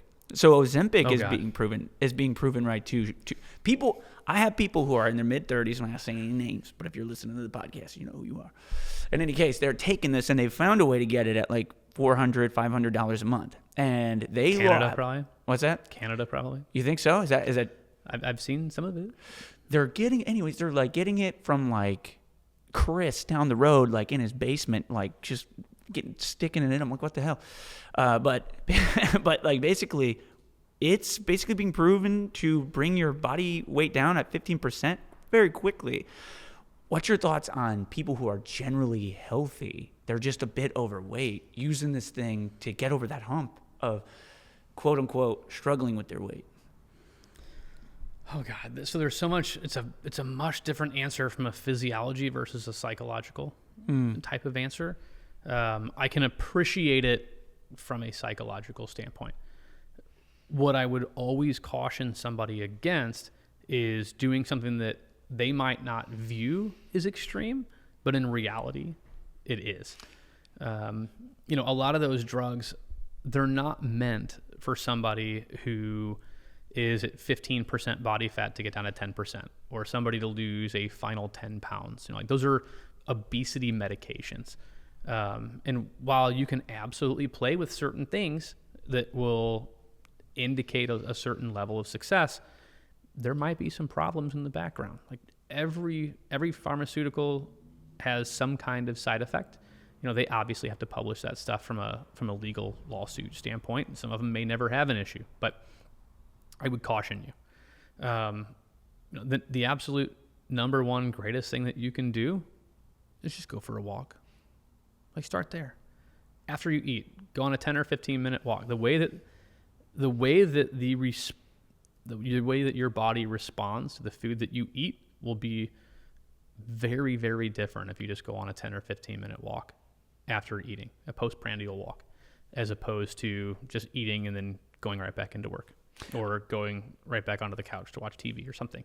That will be far more impactful for you for the holistic nature of your life than trying to spend $500 a month for 3 or 6 months, get drugs that, pharmacology that if it's not being regulated properly, it could accidentally or purposely be tainted with something else that can cause problems. Or, depending upon how you're doing it, let's say that whatever drug you're taking is absolutely perfect for your scenario, but your physiology is not. So you're not under a physician's care. If something happens, you might miss the mark and could really jeopardize your health or your life. It is wild that there is not like enough caution being taken before somebody jump into something like Ozempic just to lose, 20 pounds or so. Because like the argument, because people will ask me about this, and I've read articles and I've seen things. And when I say I've read articles, I've seen 60-second Instagram reels, and they've been telling me things, and they say basically, that there are fitness instructors now that are basically getting connected with weight loss clinics that have the ability to prescribe Ozempic. What is the active ingredients in this? It's like what do you know what the active ingredients are in like Ozempic? Not off the top of my head. Yeah. It's man. God damn it. I'm just missing it. It's just, it'll come back. But in any case, like they'll have access to that. And then basically what the idea is that you have your trainer to help you keep your muscle mass, because there's a lot of lean muscle. I guess with these type of things, you lose a lot of muscle mass in the process of losing this weight. You lose a lot of fat, but you also lose lean mass as well. And the idea is that if you strength train through this, you can retain some of this lean mass while you're losing the fat mass. And so there's like gyms that are getting connected to these weight loss clinics. And I'm like, whoa, guys, we should be like kind of fighting this a little bit, because it's messing with their endocrine systems. This is not like a way this should be like last resort, like best case, last resort. That's just my opinion of it. But the idea, though, is, what's your thoughts? I think one of the problems is I would love to just tell people, like, just go to your doctor and get on a proper plan. The problem, and I've experienced it firsthand with my wife here in St. Louis, is trying to find the right physician that can actually help you is very hard, right? So like I've said several times, like I'll give you an answer, but that's not necessarily my field of expertise. 100%, yeah. The same thing for all the doctors around here. Like they have their specific level of expertise that they're great at, and then there's all that stuff on the side they might answer or try to dabble in. They are not experts. And the endocrine system seems to be one of those areas, and especially, weight loss is an area that a lot of physicians struggle with. And, one of the things that we are seeing in my household personally right now was, and I mentioned that line of function versus dysfunction, right?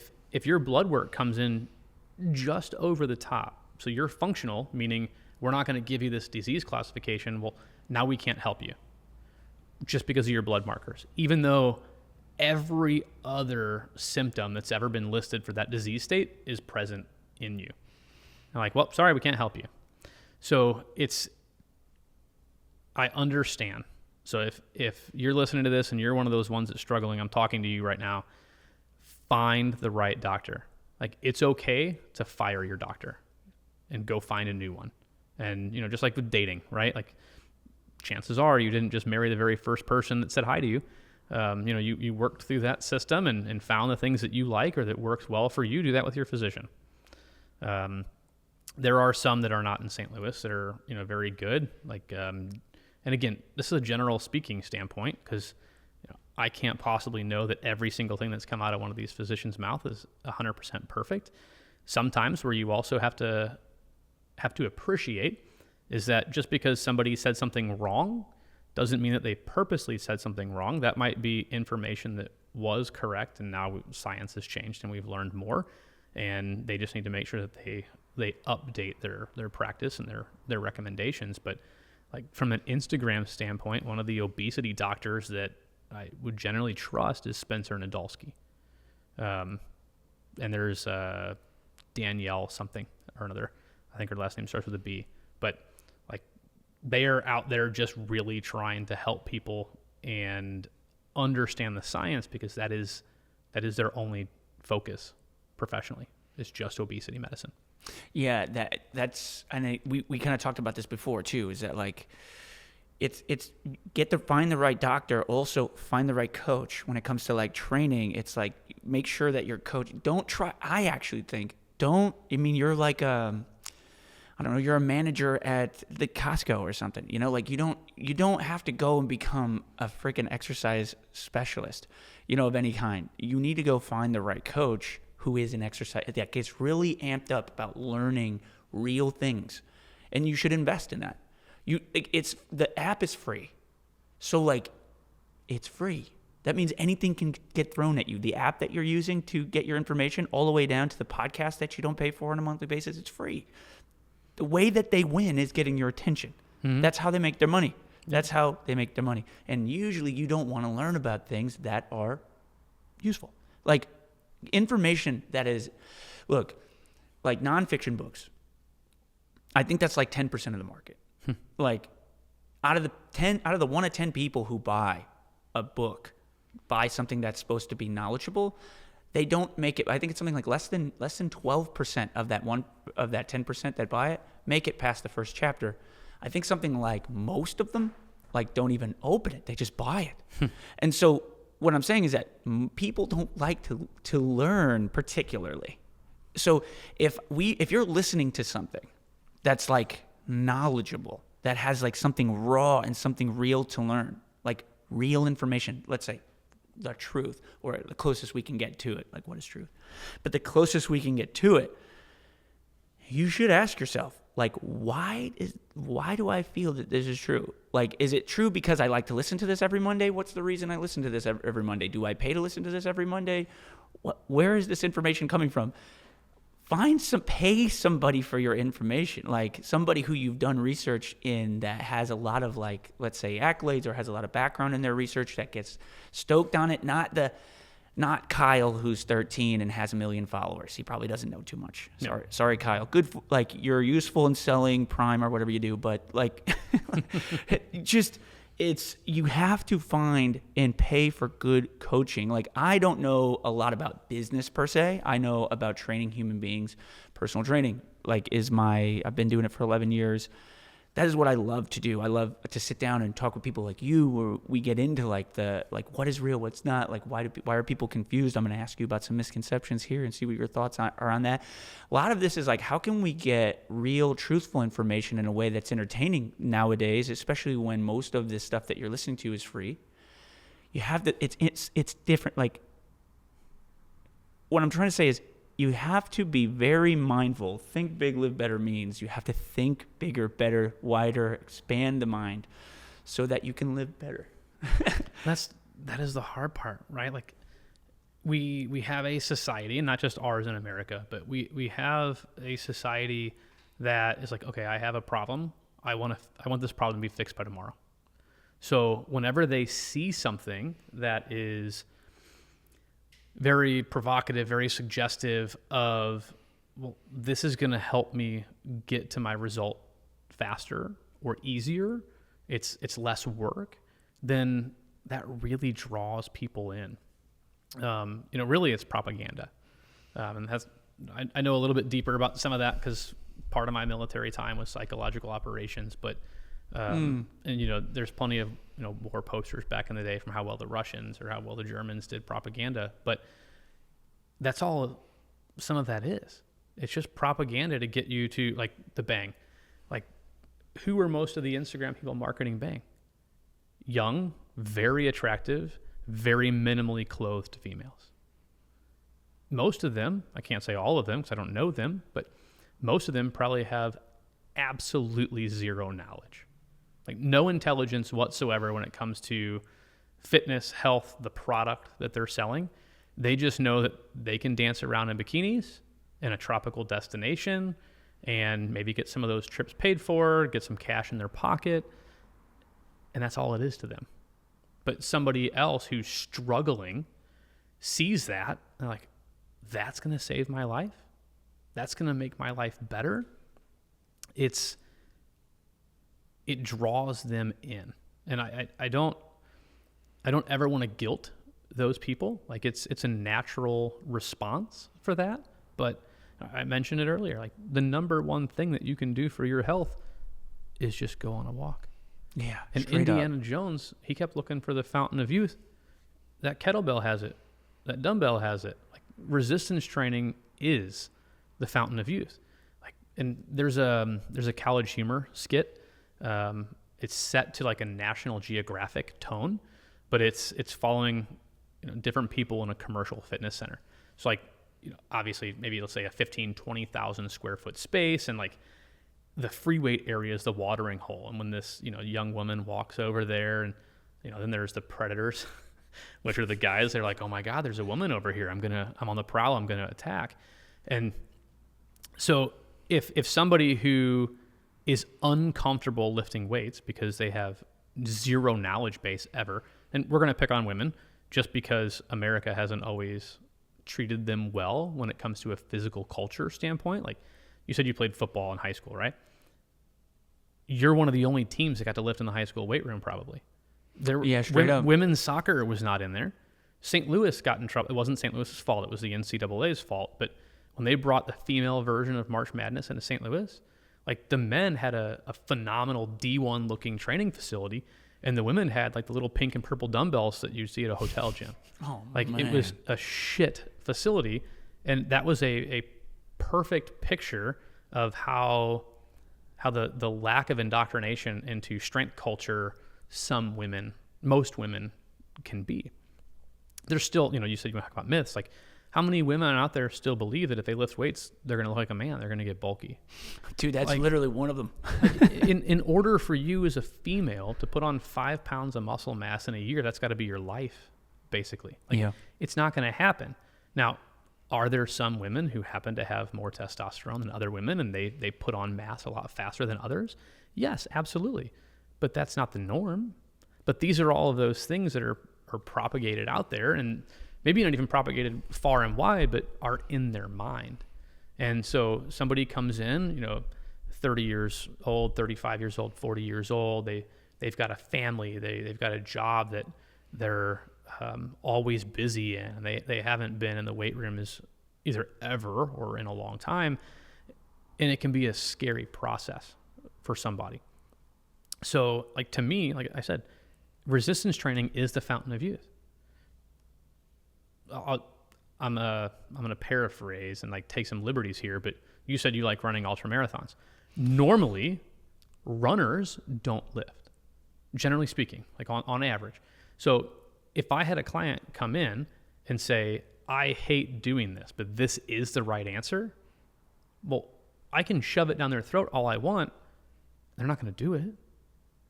It's like, in evidence-based practice, I mentioned that term earlier, think of like a triangle. So on one part of the triangle, you've got the literature, the research. Here is factual information that has been studied and found to be not wrong, as close to true as we can possibly get, right? And the other side of let's say the bottom, right, is my experience as a professional. The top is patient values and beliefs. So there's a guy that I used to know, is a perfect example for all this, right? He worked in World Cup football, and at least for a little bit he did. I don't know if he does now. And he had a Muslim team. And I think the World Cup was in Egypt, or the team was Egypt. Whatever it was in the desert. And it just so happened to be that Ramadan was at the same time as the World Cup. So he could tell them how to eat. The science tells him what they should be doing. His professional experience, which was pretty in-depth, tells him exactly how they should be eating. But their values and belief system say, well, I can't eat when the sun's up. Like, you're a professional athlete on the largest stage, and you can't eat when the sun is up now. Oh, interesting. Because their values and beliefs had sabotage probably sounds like an inappropriate word, but it messed up what the science and the professional experience of that practitioner said was perfect. So you've got this triangle, and you've got a dot inside of that triangle that bounces around and tries to find out where the best course of action happens to be based on the balance of all three of those things. You mentioned a Venn diagram earlier. Like, we're just looking for that sweet spot is all that is. And you've got to take that into consideration. Yeah, that kind of brings me to, and I bring this guy up a lot because I just love his books, but there's the guy who trained Michael Jordan, because he's got such an unorthodox way of training. Tim Grover. He also trained personal trainer for like Kobe Bryant and like a couple other guys. But this guy trains, and I think right now he's actually training Conor McGregor for something. He does not. He's alluded to it. There's been like him like telling Conor to do some shit, and he's like, and so that would be interesting to have Conor McGregor trained by Michael Jordan's personal trainer. Like, whatever they're trying to do, I think he's trying to like fight the entire world, I think, or something at one time. But basically the idea was, in his book, he's got a book called Winning, and winning is very weird, and like, it's, if you're trying to train an elite athlete, this is going to be unorthodox in how you train them. You're going to go against the science a lot, or XYZ. Well, here's the problem. Real quick. Go ahead. Yeah. When you look at that triangle, the science doesn't match what you're saying. Yeah. Because the professional athlete is the outlier that gets discarded from the average. Like, you're not average. You're special. That's why you're a professional athlete. 100%. And that's where the professional experience when you got your dot in the middle of that triangle, that dot moves a little bit farther away from the literature, the research side, and moves a little bit more toward the professional experience side. Dude, and meanwhile, it'll be like Tim Grover, his name, I don't know if I said him, but Tim Grover then will get on and say, this is what you got to do, and he's getting like 2 million followers, and he's talking about what like Michael Jordan should do. And you've got an 11-year-old basketball player. And you're just like, you're listening, you're watching Tim Grover, and you're like, you know what, that's what I got to do to Timmy. An 11-year-old basketball. Mm-hmm. Timmy, look, you got to understand, you can't live a regular life if you want to win the game. But like, he's literally, that's the problem with all of this. Yep. But like, to your point though, just the anecdote that I was going to talk about, part of what he was saying was that, the science would say you should not be like going to failure on biceps before like the championship game. But like what he was doing with Michael Jordan was running him through like 1.5 hour, 2 hour like workouts where he would just like, they would do like biceps and chest and they would burn him out. So that when he got out on the court, he would already be like amped up. But I mean, if you think about it, you shouldn't do that. Why would you do that? Like just do like heavy squats before you're meant to sprint. It's like, that doesn't make any sense, but it was like helping Jordan win these games. So like everyone was giving Tim Grover, like, Tim, what are you doing? Are you freaking insane? You having him work out before the game? It's like, no, dude, look, he's performing better this way. He feels like he's performing this better. His mind is there. Not going to coach it out unless it hinders performance. This is increasing the performance. We're going to keep doing it. So it's kind of interesting to your point that it bings around the triangle. Yep. And it's just a matter of, and this is like, I think where you find like the best coach is the coach that it doesn't disregard the science in the research, because that's crazy. That's your foundation. That's where you base like all of these experience off of, and how you're going to make changes and differences, and how you're going to see this unorthodox way of application based on the person and the context. I feel like that's the thing. That's what makes a good coach, I think. You know what I mean? A good practitioner, somebody who's actually applying it into the real world. And why I think that, there is some of this like reading up and research. Nobody knows about Tim Grover, who comes in here and like works as a manager in sales at whatever, you know what I mean? They're just looking to lose weight, but there's some of this that I can use, that I can kind of apply with knowing all these three things. Is why I think you have to really find a coach who can decipher through this stuff and use that. That's why you're just not going to know, even if you know the research. Even if you get all the research, don't you think like even if you know all the research as somebody who's just looking for help, even if you get all the research, you don't have the experience. You don't have like the passion / like the fire to be like, man, I get amped up about like just learning about these different people, these different stories, these different experiences, I love to see the light bulb go off in, I say kid, just because I'm 41 now, but let's picture, the average age for a personal trainer is probably 18 to 24. Yeah. Right? If I had to guess. I don't know that to be statistically true, but I'm sure, you walk into a commercial facility, like that's a lot of what you see. You don't see a bunch of people over 30. You go into the YMCA, then you got silver sneakers and coaches over 50. But the issue is that when you've got someone young, either doesn't matter if they have an education or not, like it absolutely matters, right? But the number one way that somebody tries to train somebody else is what they've had experience in themselves. Straight. So the company doesn't exist anymore, so I'll talk a little bit of trash on them. But I interviewed for a personal trainer position on Skype from Kandahar, Afghanistan. I came home, I started working for a personal training company that used to be inside of a Club Fitness where Josh and I met. And they used to take you through, I think they called it fundamentals, but it was a 4-day hazing process, basically. So like, one day we had a plank challenge. I lost. I took third place with like 6 minutes and 40 seconds. Like I would never tell anyone to do a plank for that long. Like that's stupid. Like a minute is my max. If you can do a minute easier, then let's make the exercise harder instead of just adding more time. Let's also make sure that you're doing it right. I can promise you that during that 6-minute plank, I wasn't doing it right. And they had us lunge across the entire parking lot. But so it was 4 days of hazing and some good information. But the problem is if you take, the lay person off the street, someone who's young, someone who doesn't have a great deal of knowledge base, and you show them something, then they think that's how you have to treat everybody else. And I don't know, I'm sure you've seen this, like whenever, and it's a mindset piece too for the client as well, but when somebody comes in, to me, my job was not, let me show you how good of a trainer I am by making you sore and exceptionally tired. Because if I do that, now you're going to be super sore for 3 or 4 days, and you're going to contemplate not just coming back in to see me, but life itself. So yeah, when I said I like to see that light bulb go off, like at some point in a trainer's development, they hit that epiphany of, oh shit, this is how I'm training. This is how I love to train, but it's not about me. It's about the person that I'm working with. And, going back to that evidence-based triangle, like, where is the right answer for them? Like, from a programming standpoint, it doesn't matter who you look at. Like, there's 4, 5, 6 different things that we should all be focusing on doing. We should push and pull. Upper body. I'm pushing horizontal, vertical, pulling horizontal, vertical. Lower body push-pull would just be a squat versus a hip hinge, squats versus deadlifts. Whoever you read, there will be different terminology for it, but you pick something in each of those. But let's say I've got somebody come in and you said, do I have a plan in place? Let's say I want a back squat, but for whatever reason, let's say they've got limited rotation at their shoulder. Maybe they slept on it wrong because they're 40 and, sleeping can cause you pain. And so they can't get their arm back there.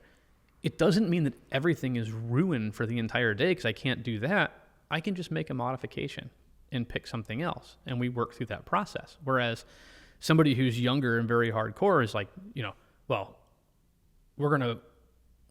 I asked somebody this question before. What if I could tell you whether you should back squat or front squat that athlete? And he said, well, it's a back squat. I'm like, what do you mean? He's like, well, I could do more weight, so it's always a back squat. I'm like, but what if I could scientifically tell you what lift would be better for that individual athlete? Because one is a little bit more posterior versus anterior dominant. Oh, it doesn't matter. Like, but it does matter. And like I said, in my lab, I can pull up my Hawken Dynamics force plates and tell you what is going to give us the best bang for the buck versus what we need for that athlete, right? Like, let's take, going back to football. If I want to make you faster, squatting isn't necessarily the only thing that I can do. Like, what if you're already strong enough for your body, but you're not explosive? I'm hitting a wall. Like, I'm a line of diminishing return if I just keep trying to push you into more and more strength when velocity is what you need. Power is force and velocity. If I don't get the velocity piece, I'm only focusing on the force piece, and my power still isn't going to go up. I'm still going to get beat when I'm trying to either create space or prevent space in a sporting context. And there's plenty of ways that you can tie this into general population, but where it gets funny with general population is a lot less matters because we're not chasing a specific event. I'm not trying to cut time off my 100-meter sprint time for Olympic trials, right? That's where CrossFit is so polarizing. And CrossFit now is a lot different than what CrossFit used to be. But I love to hear the argument of what it is and what it creates versus what it doesn't create. And as with anything, there are pros to it and there are cons to it, just like anything. Like, some people might do better there. Some people will do better here. Some people will do better in a big box gym. Like, ultimately what I would want for people is to find what works best for them, what they're happy with, because if you're happy and you're consistent, you're going to have success. No, this is an interesting point, and I've had a lot of CrossFit instructors on the podcast lately, and I've got one that actually trains here as well. What makes CrossFit polarizing? Because it's interesting. Because I agree. So I think I'll have to clarify. To me, CrossFit is doing the workout of the day. If you're not doing the workout of the day, you're just doing strength and conditioning under the guise of CrossFit. CrossFit is also doing things against a clock, right? Like, from a strength and conditioning scientific standpoint, I'm not doing box jumps for 30 seconds or a minute. No. Because the purpose of jumping is to be more powerful, to be more explosive. Well, you have to be on your phosphagen energy system. That lasts about 6 seconds, maybe 10 seconds. So I'm jumping on a box for 30 seconds. I'm just training myself to be slower. So I'm not enhancing my power output. I don't want to see somebody doing Olympic weightlifting for 30 or 60 seconds or for 20 reps. That, to me, is asinine. That is, to me, is hardcore. That's the definition of CrossFit. But there are so many people that do CrossFit that are really just doing intelligent strength and conditioning. And I have absolutely no problem with that whatsoever. Yeah. The one thing CrossFit did for a lot of people is get them off the couch. It gave them a home. It gave them a sense of community, which kept them consistent. And now that they're consistent, they're having success. Which is like, I have this thing where I say, it's not the results that keep them coming. It's what keeps them coming that gives them the results. Yeah. Because at some point, this is what you see in like, you walk into an Orange Theory and you just walked into a theater. And you're just that, what is the Orange Theory? Run on a treadmill for 30 minutes. That's the Orange Theory. How can I entertain you enough with all shouting and all this stuff to keep you on a, and don't get me wrong, good for it. Like the idea, and then shower you with these splat point things that buzz on your wrist and you can see on the TV with the lights, they're dim, and then you leave and you get a little community. Good. Yeah. Right? Good. But at the end of the day, the Orange Theory is a 30-minute workout, a 30-minute run, which is great. Or a 30-minute power walk, which is great. Good for it. But that's what the Orange Theory is. There's no science out of Orange Theory. I'm going to let you know that right now. They do all of their research in-house. I used to be an Orange Theory instructor, and when they were putting us through the thing, through the onboarding, it's all sales, basically, and make sure that you do not deviate from, this is it. It's sales process / do not deviate from script. This is Orange Theory. This is not Jordan Gonzalez. Okay, roger that. So yeah, you do not deviate from the script. I tell you, they'll fire you right away. You deviate from the script. So there's like the lunk alarm. Yeah, straight up. You're right, 100%. Yeah, and good for it. But the idea though is very much entertainment. Like, how can I keep you entertained to come back in? This is where a lot of this is like the sales model is. Go into like I swear to God, go into a cycle bar. It's a theater. You literally walk into a theater. The seat is a bike. You know, like, that's what you're doing. At the end of the day, like, there are plenty of people that need help. Yeah, 100%. That's why no smoke to those. Yeah. Those, like, if you can get people out moving their body, like good, like 100% go do it. But very much, I can't remember why I got into saying that though. Shit. We were talking about CrossFit and how polarizing it is. So that's basically right. I think that, to your point, the consistency in bringing people in is for that. Like, and there are people that do it where they just go in for the WOD. And to your point, like, what is the need to do 30 seconds? Like, what is the practical application? Like, what is the goal of coming in and doing snatches? Like, as many snatches as you can knock out at 85% of your 1 rep max for fucking 30 seconds to 60 seconds, or like EMOM, like an every minute on the minute. Making you tired. It's just burning simply calories. I'm burning calories and I'm getting tired. I'm feeling like I've accomplished something. Because again, like, the science is very clear.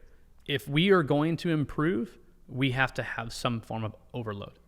And so if you're doing sub-maximal stuff against time, there is no overload. So scientifically, you're not going to get better hypertrophy, as an example. You're not going to get bigger muscles. However, we're just burning calories. We're making you tired. We're giving you a community. We're giving you an environment. And you know what? 70% of people are overweight. So that is the goal for most people. And that's going to give you resistance training while also burning calories.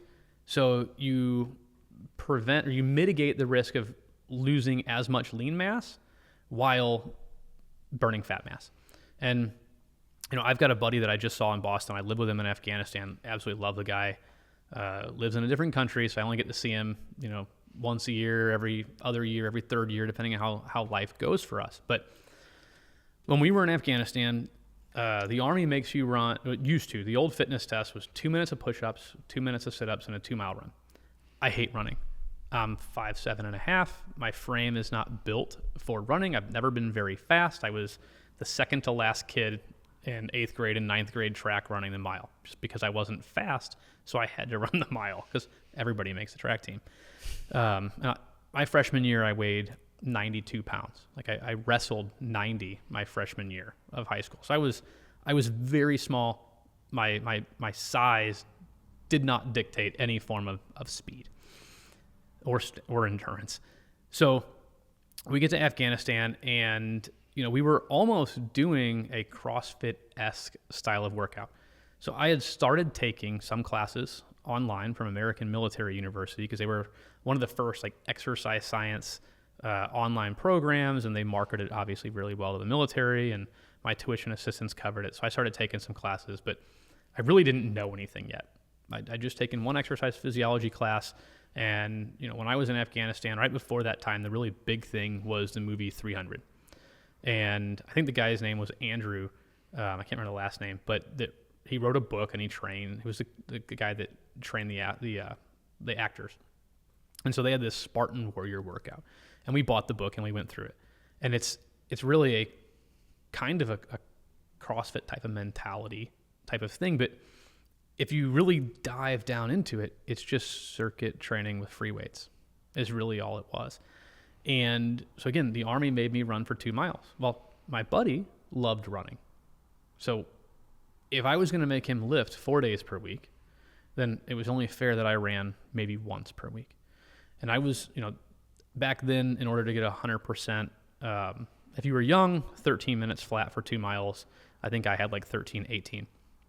So we had done that. I ran like a 13:16 or something. I got 100% on my run. I have to move for 4 months. When I moved for 4 months, it was cold. We never had showers. I wasn't always able to get to the gym. Like, I think in 4 months, I got to the gym 3 times. I go back to that other place where I used to live, where he had lived, and I had 1 month to prepare for my next physical fitness test, and I ran a 13:08 just because of doing like really circuit-based training with weights, just like what CrossFit really would be. And I never had to run in order to be good at running for 2 miles because I made myself tired. I kept the cardiovascular piece functioning, the cardiorespiratory piece functioning. And that's what gave me success. So I think, part of the reason why I say that story is there are a lot of ways to achieve your results. Find something that's enjoyable for you that you'll be consistent with, and you'll have the success that you want. Don't go searching for that magic drug that's going to change your life. Like, you hold the keys. Dude, I have this thought that the perfect program for like the average American who's just trying to be generally fit is basically 3 days a week. You're doing circuit training where you're doing like 3 to 4 circuits of squat, lunge, hinge, push, pull, rotation. There's hundreds of different exercises that, throw them in there however you want. Like, literally, I'm just saying as general as possible. Throw them in there however you want, but just make sure you hit all of them.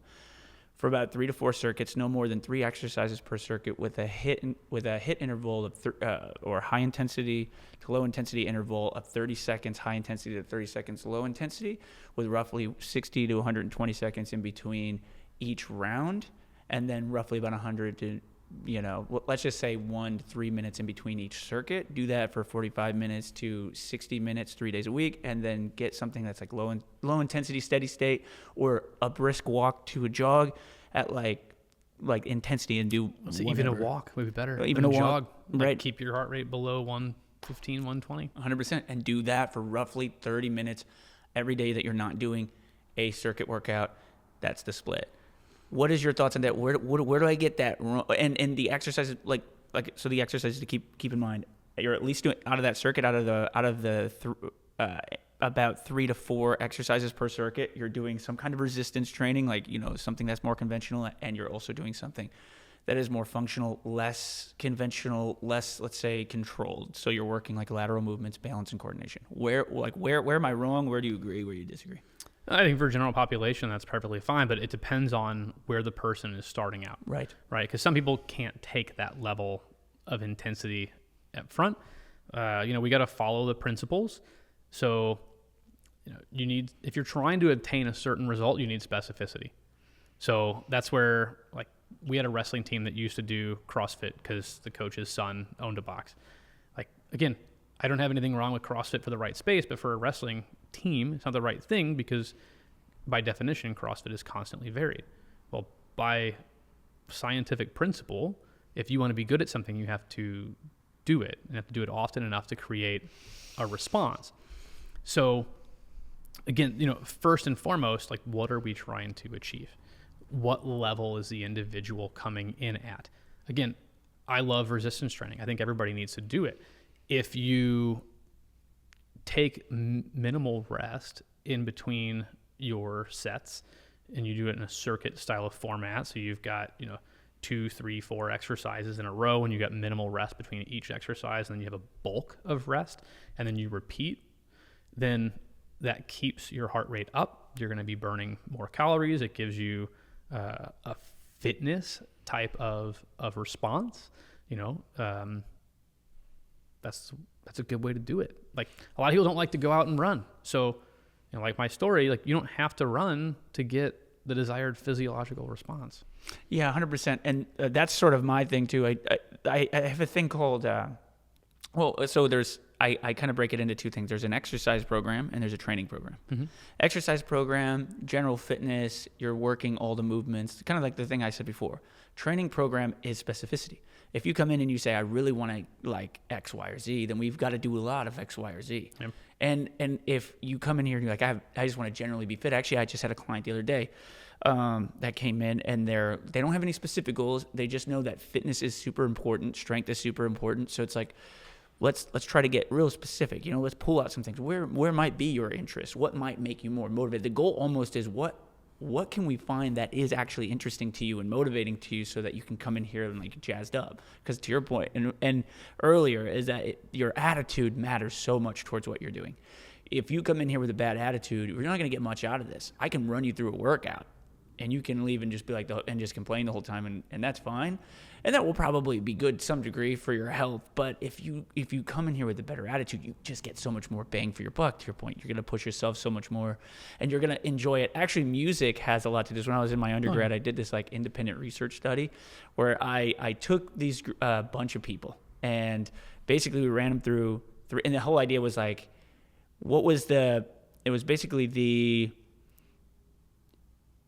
effect on preferred music and non-preferred music on muscular endurance performance. So it was like, does your like, I'm gonna get it to this tune music we weren't taking into account anything. It was like, you come in here with that song, you just love that song. Like, that song comes on, you're Kool-Aid man, that brick wall, and basically like you, any song, no tempo, nothing, no genre, you come in, and then your non-preferred music, and then we did basically we had them do the tests with no music as well. So three different conditions, and then they came in and they did it with their preferred music. You should see this list of like random like songs. Like, some people were coming in with like the countryest country, like how would anybody? Yeah. No music, non-preferred music. People were coming in with like Christmas music and stuff. It was pretty funny. And but what we found was that significantly people would perform at such a higher level. And by the way, it was max push-ups and max sit-ups. So max push-ups, max sit-ups with like constraints on form, and like how we're measuring it, just to like try to keep everything consistent. Yeah. And the no music was fine. The non-preferred music was god awful. They just couldn't wait to stop working out. And it was like, man, there's no physiological difference, but there definitely is a mental difference to how much effort you're willing to put in when you listen to a song that you love. And what we found was there's no correlation in tempo. There's no correlation in genre. There's no correlation in that. It's just your preferred song. I'm surprised there was no change in tempo for some of them. No change in tempo. Some were really low tempo. Like, I'm like, I would never listen to this. So it's funny because you got like Cycle Bar, and Cycle Bar, they'll tell you next to the instructor what music the instructor likes to play. And the reason is because you are going to, push yourself a lot more to music you like. You're not gonna push yourself. You're gonna try to murder the person who has non-preferred music on. Like, if you have non-preferred music when you're trying to work out, whoever is in charge of the radio, you're gonna find a way to murder them later. And if there's no music, you're actually better off to work out in no music than non-preferred music. Yeah. And so like that's so funny. It's just so funny how much that has to do with how you perform with like your preference to the situation, your attitude towards the situation. I just found that to be extremely interesting. Well, I'm over here laughing, not just because of what you were saying, but because I read something recently. I can't remember who posted it, but they were talking about music, and it wasn't preferred versus non-preferred, but it was different genres verse. And like in a lot of like hardcore lifting facilities, you'll hear like heavy metal types of stuff, very upbeat, very not upbeat in that sense, like just like raw, like aggression. Oh yeah. And then I can't remember who it was, and I mentioned Brian Mann earlier. He might have been one of the ones that commented, but somebody hit like a world-class PR listening to ABBA. They're like, so I don't get it. So again, mindset also matters, because in that case, that person probably had no idea what kind of music was going on behind them. They were just so locked into the zone. Man, no, right. And that's really, I had a coach that was like that. Like, people would complain. This was back in high school, but back in high school, people would complain about the music that was being played, and the coach would always just be like, look, I don't care what music is on. You better be able to perform. This is part of the training. Part of the training is that you perform under any music, right? And I loved that. I always took that with me. You think about it, like home field advantage versus being on the road. Right. Like the impact of the crowd matters. Well, in his case, maybe he's just trying to kind of blur out the crowd aspect, so that you can just get in there and play well on the road, even at home. It's what I love about it. It's really, I'm telling you, it's what comes down to, like, the think big, live better. The whole model, the whole idea of calling this place Big Fitness and everything that I propagate is all about, which I love, like the stress management. Part of my exercise science program when I was at Western Illinois University had a stress management aspect to it. And this guy, Dr. Radlow, he was kind of a hippie himself, but he ran that, and it was a lot of imagery. Like, we were doing a lot of meditation sessions and talking about how the stuff helps you. You know, imagining yourself winning, like really, like creating like a vivid image of like what it means to be a winner. Like, what does it mean for you to be a winner is so important. Like, having the end in mind is so important. Like, how do you practice? Do you practice with intention? How do you set intention? How do you stay happy throughout the day? How do you have less stress throughout the day? Is first you setting the intention to not have stress throughout the day. And that is like kind of an interesting thing. It's like just having something, some form of thing that just hangs from your door, and when you wake up, it hits you, and you're just like, oh, that's my remember to like be less stressful today thing. And that helps you be less stressful over all that kind of science, and that helps you be a better athlete, that helps you lose weight, that helps you build strength, that helps you do so much more. So to your point, and you're doing the right thing, adding the stress management aspect into it, but just mindfulness, man, and creating a mindset. So, dude, thank you so much, Victor, for coming in. I got a couple more questions. I don't know how long we've been going. How long we've been going, Trey? Oh, we've been getting after it. So, dude, I'm gonna let you get back to your day, but I got a couple more questions for you, my man, and I'll cut you loose. But this has been an awesome conversation as always.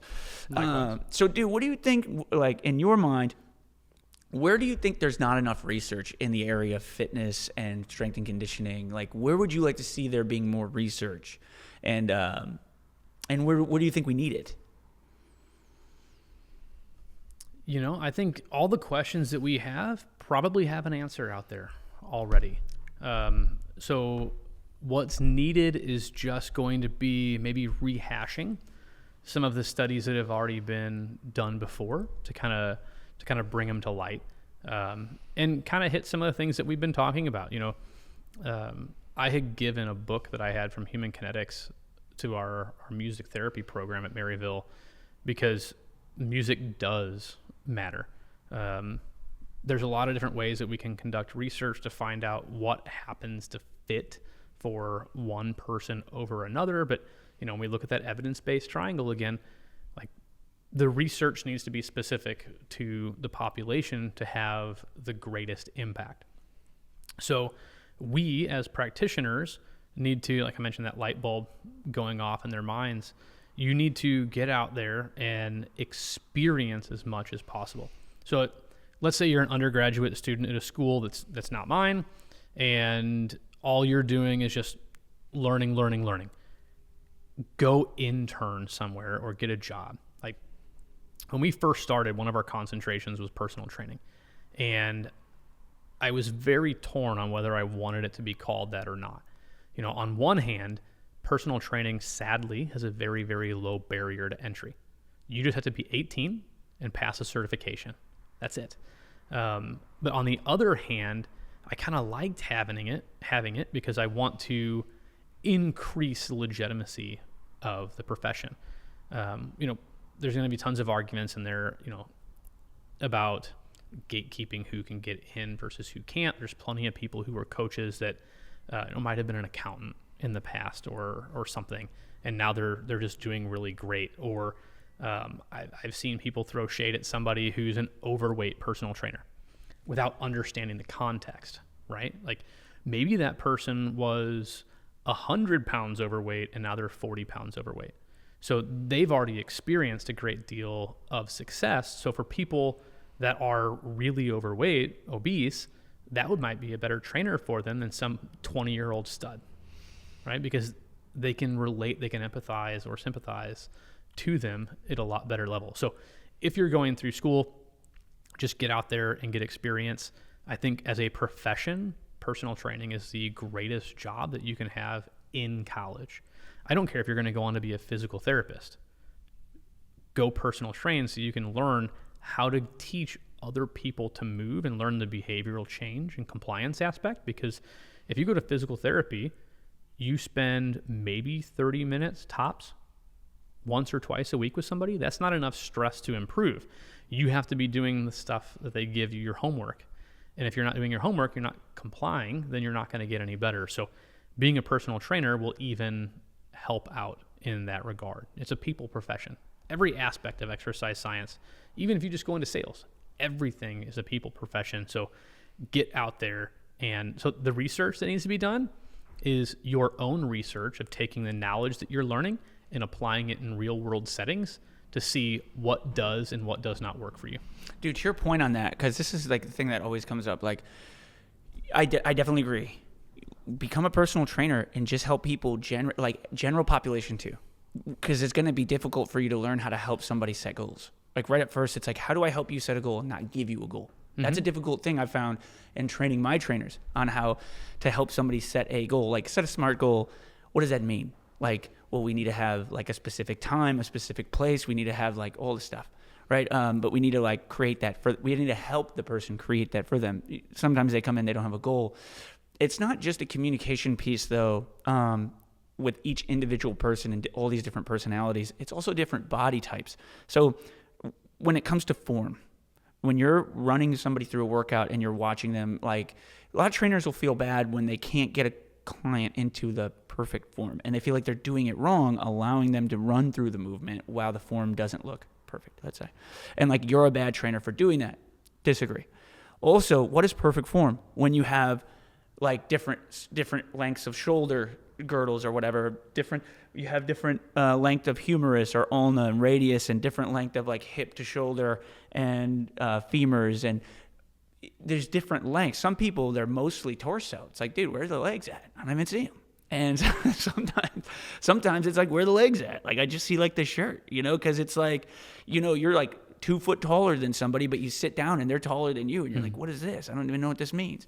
And so like people don't think about that when it comes to form. Some people are going to have better squat forms, and some people are going to have range of motion issues, and some people are going to have all sorts of things. And you just don't know until you see it. And then you start to think, oh man, okay, so I have to find a way to see how this person can do a safe squat, let's say, or a safe lunge or a safe push or XYZ. And without having that practical experience, to your point, like of just seeing them, you just have no idea. You have no idea how to help somebody stretch or how much you should stretch somebody if you're stretching them, or what that even means, or XYZ. How can I gauge perceived exertion? How can I gauge somebody's mood? How can I change like how I deliver information so that it resonates, or a cue that makes sense, that actually works, or how I can get somebody to engage muscles differently per person.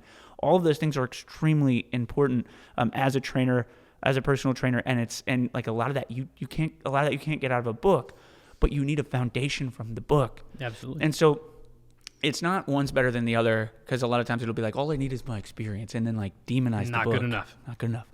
And then another thing is like, you can't just have the education and not the experience, because that's not good enough either. You need to have these things work together. So to your point, in college, you can do this. You don't even have to be in college, which is insane to me. But like, and I also love that the NSCA, I did not know that the NSCA was going to become sanctioned, and then you have to, what was that again? Say that accredited. Again. You had to be accredited. Yeah, that's awesome. I love that. And it should be.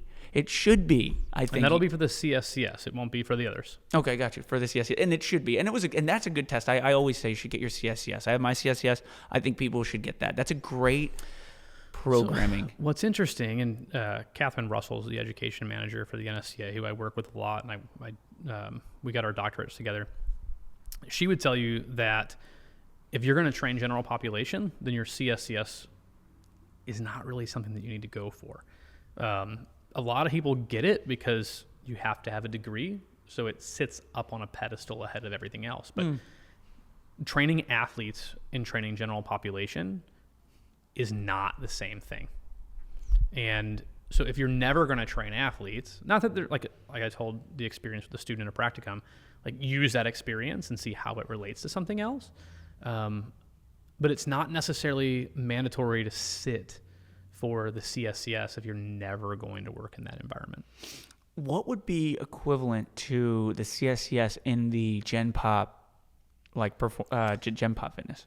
So the only thing that exists is certification. And depending upon what company you like, obviously I'm an NSCA guy, so I would say the NSCA CPT, but the ACSM is also a tier 1 organization. So I would put those two as a tier 1. My tier 2 would fall under like NASM, ACE, stuff like that. And there's probably like a dozen or 100 different tiers of these things, where some of them are just companies that opened up and have no scientific backing, whatsoever. Like I put NASM in tier 2. A lot of people think that is, a top tier organization. It's just because they're marketing. That's why everybody knows who they are. Yeah, that's like, NASM, right? NASM, they have like, you're NASM certified. I think you're NASM certified for training. If you go through like the 4-day workshop through onboarding of Orange Theory. So you're like NASM certified if you get through there. I guess you're at least recognized. You still have to pass a test. You have to pass a test, but it's like, it's so funny because I'm like, no, you're not ready for that. You're not a fitness professional. I'm sorry, Orange Theory. Well, the problem is like all you have to do is be book smart enough to pass a test to get a certification. Yeah. You don't need experience. And there are certain some of them entities out there that will say, all right, you've got to go observe under somebody else. But a lot of companies won't do that because that's a logistical nightmare. Yeah, I just think it's funny because I'm like, no, you're not. How is this training by any means recognized by any certification agency when like this basically is just about like becoming an actor for the thing? I want to go old school. I want the profession to have to follow an apprenticeship. Yeah. So you get hands-on experience, you get your classes, where you get your knowledge. That's one of the things I'm trying to do in academia, is just treat it more like an apprenticeship so that you're getting a lot more hands-on experience. Yeah, which is the only real way to do it. So hell yeah. All right, dude, last question of the podcast. We've had you here. By the way, also for everybody who is listening in this far, I don't have like air in here, and it's gotten better. It's gotten better so far, but it's probably like 83 degrees in here. So you've done a great job. Nice work. Because like, at least it's not July. Yeah, right, exactly. You came at a good time because we'll have a studio at the new place, and I'm working diligently for, and it will be air conditioned, and I will be grateful for that. But in the summer, we have to turn this off, otherwise it's just like, wow, you can't hear anybody, and you got to like try to get it out of the editing. I've got the world's greatest HVAC guy. He needs to come take a peek at this. I knew we might have to get him. We might have to get him in here. I've been having trouble with it. Gary is the absolute most honest guy in the entire world. Okay. Yeah, he wouldn't be the kind of person that's like, oh, that's going to cost you $100,000 when you don't need it. Really? Right? He's like, you know what? I could just fix this, and you're going to be good to go. Yeah. Like literally, there was like a quote I had for like $185. It like stopped working a couple weeks ago. It was like $185 to get it fixed. I was like, okay, I'm going to try to figure this out myself. And I fuck you not on this. This was the problem. So he looks at it or whatever. Okay, gives me the quote. Beautiful. Cost money to have him come in. And I'm thinking on it. I think I'll look at YouTube first. I look at YouTube, maybe one video. I go in there. There's this like drainage tube. I just pull, just tip it over, and some stuff comes out, and I'm like, oh my gosh, there's like it's clogged. The little like drainage thing was clogged. There was maybe about this much clog. Get rid of that. Put it back. It all worked. It's like this little clog in this tube that took me 1 second in a YouTube video was going to cost me $200, and this guy knew it.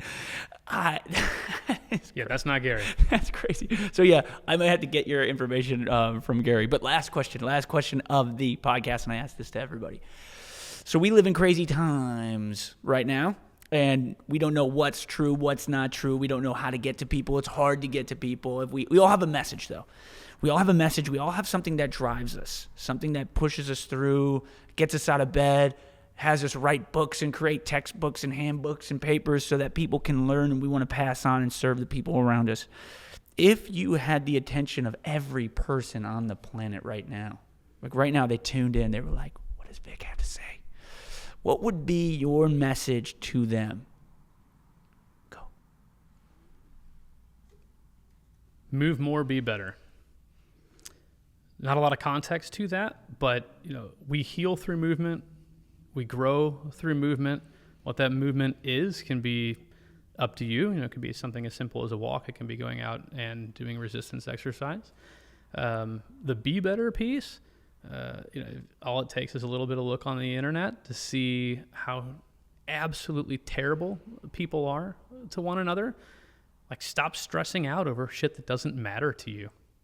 Like, you're going to have a different opinion than a lot of people, and that's okay. But just, be better at how you respond to the world. And I guarantee your mindset will be a whole hell of a lot healthier. Victor Kizer, man, thank you so much for being on the podcast, brother. My pleasure. How can they find you if they wanted to tune in, listen to you, or like join your program or XYZ? Where can they find you, learn about you, absorb?